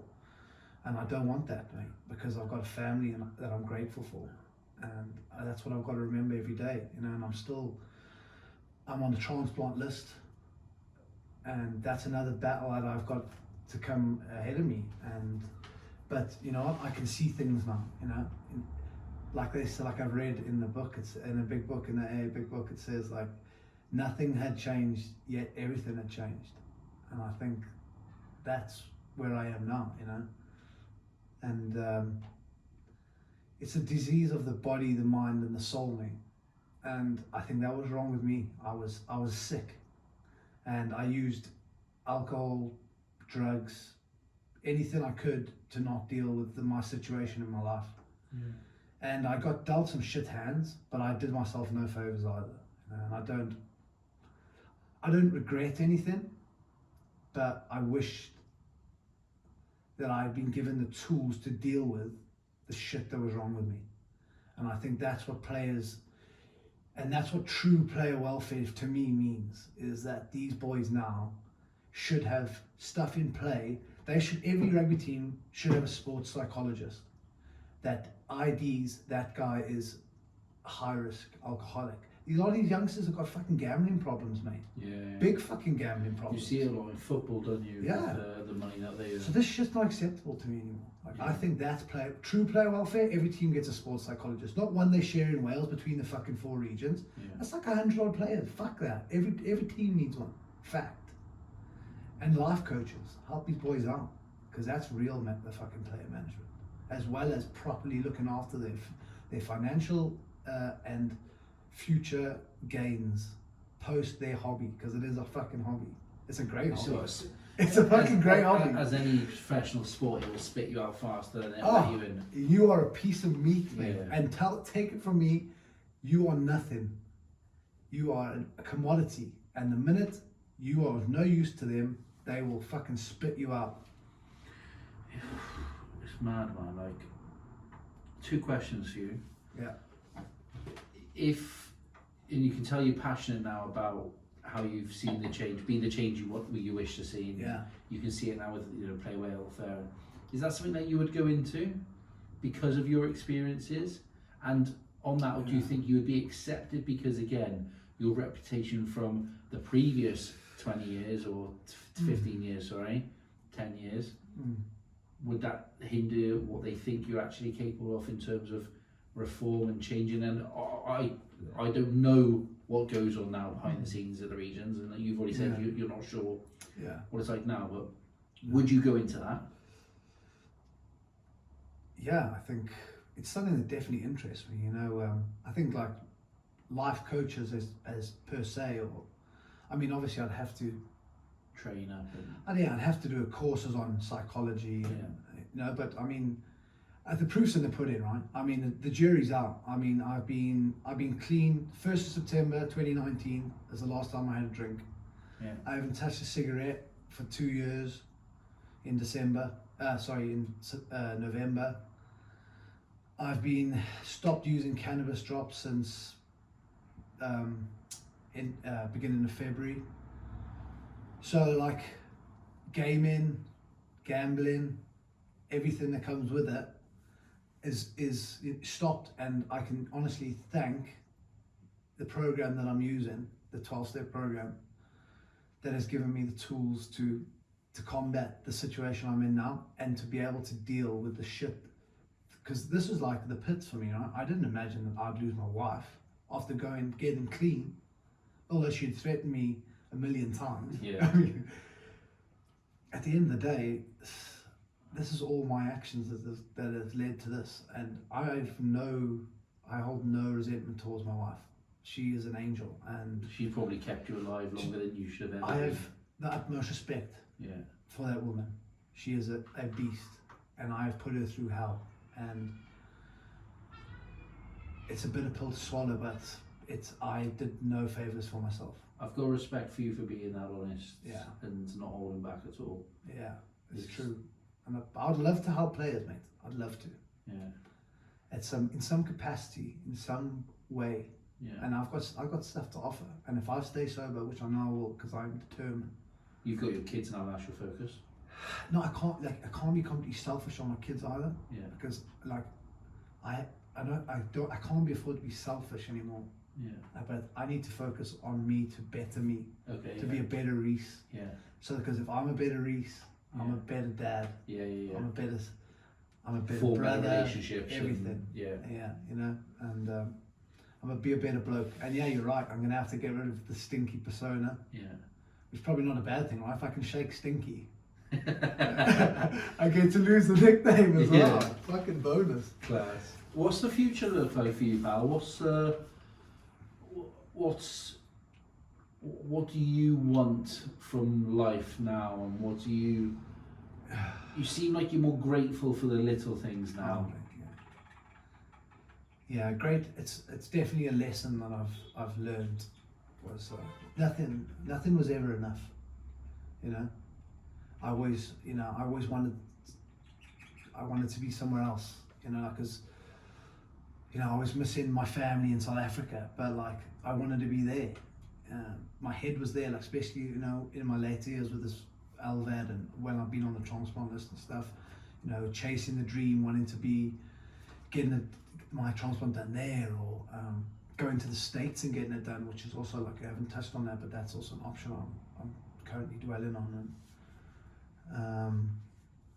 But yeah, I am grateful, man. I'm grateful for the way that I have had some highs and lows, but I think that I do genuinely believe that I had to go through these things for a reason. Yeah. And that reason is maybe not clear perfectly at this point, but I can understand that what I can see is life is good, even given my circumstance, I appreciate life. you know, I wake up, I'm able to, you know, literally be thankful for everything I do have in my life, and that I do have an amazing family, you know, whether my wife is with me or not, which is currently unfortunately not. I have that, and I have life, and I have friends, and every day I get to, you know, be here on this planet, and to me, I am so grateful that I've lived through what I have and have the experience and able to look back on it now, you know, and not be bitter, and to be, you know, I'm proud. I'm proud of my achievements, and you know, I could have done better, 100%. I could have done a lot better, but you know, my life starts now. You know, I'm not Rhys, a rugby player anymore. I'm not Stinky, the pisshead, and some fucking guy brought the carnage. And you know, I'm a father. I would be an example. You know, it's about, you know, role model. I used to laugh at that word, like, what the fuck's a role model? But I genuinely, I think I can be one now. You know, it's taken me a long time to understand that word, but you know, I think I can show people that it is possible to be where I was. You know, no way out. Like, the only way was out, and to be where I am now, like, it's not easy. Like, it's like, you know, I've got a smile on my face, but mate, it's fucking hard. It's up and down. I can see pain in your face, mate. I can see it in your eyes. It is, like, it's hard, and especially like at the moment, like I said, with my wife, it's tough. But we build, you know, if I build a strong foundation, which I'm working on with my sponsor, with the AA and my 12 steps, and good friend circles, you know, healthy friend circles, not alcoholics who I thought were friends, and yeah, being happy, mate, you know, and being there for people that are there for me. That's what's important to me now. And yeah, building a new life, a sober life, a happy life. That's what I want, mate. Mate, I've got nothing wise to say to any of this. All I can say is thank you for just being so honest and not shirking the tough questions. It's weird in a way, because you can see how self-destructive you've been and how much of an asshole you've been at times. Absolutely. To people who probably meant the most to you and you meant the most to them, but to see that transformation, to see that journey, and to actually understand that journey now, and not the Stinky that I met and knew, and you know, we had a beer together and stuff, but actually to see that transformation now, you know, I've got utmost respect for you and everything you've done. So, you know, I'm sure later down the line we'll get you back on and chat about what the next phase of life is like, and maybe post-transplant. Yeah, exactly. What you're up to now and back in work or whatever that might be. But you know, until then, stay safe. Thank you so much, and it's been emotional, mate. There's been times where I've been fascinated listening. Oh, thank you, mate. Thank you so much. Thank you, mate.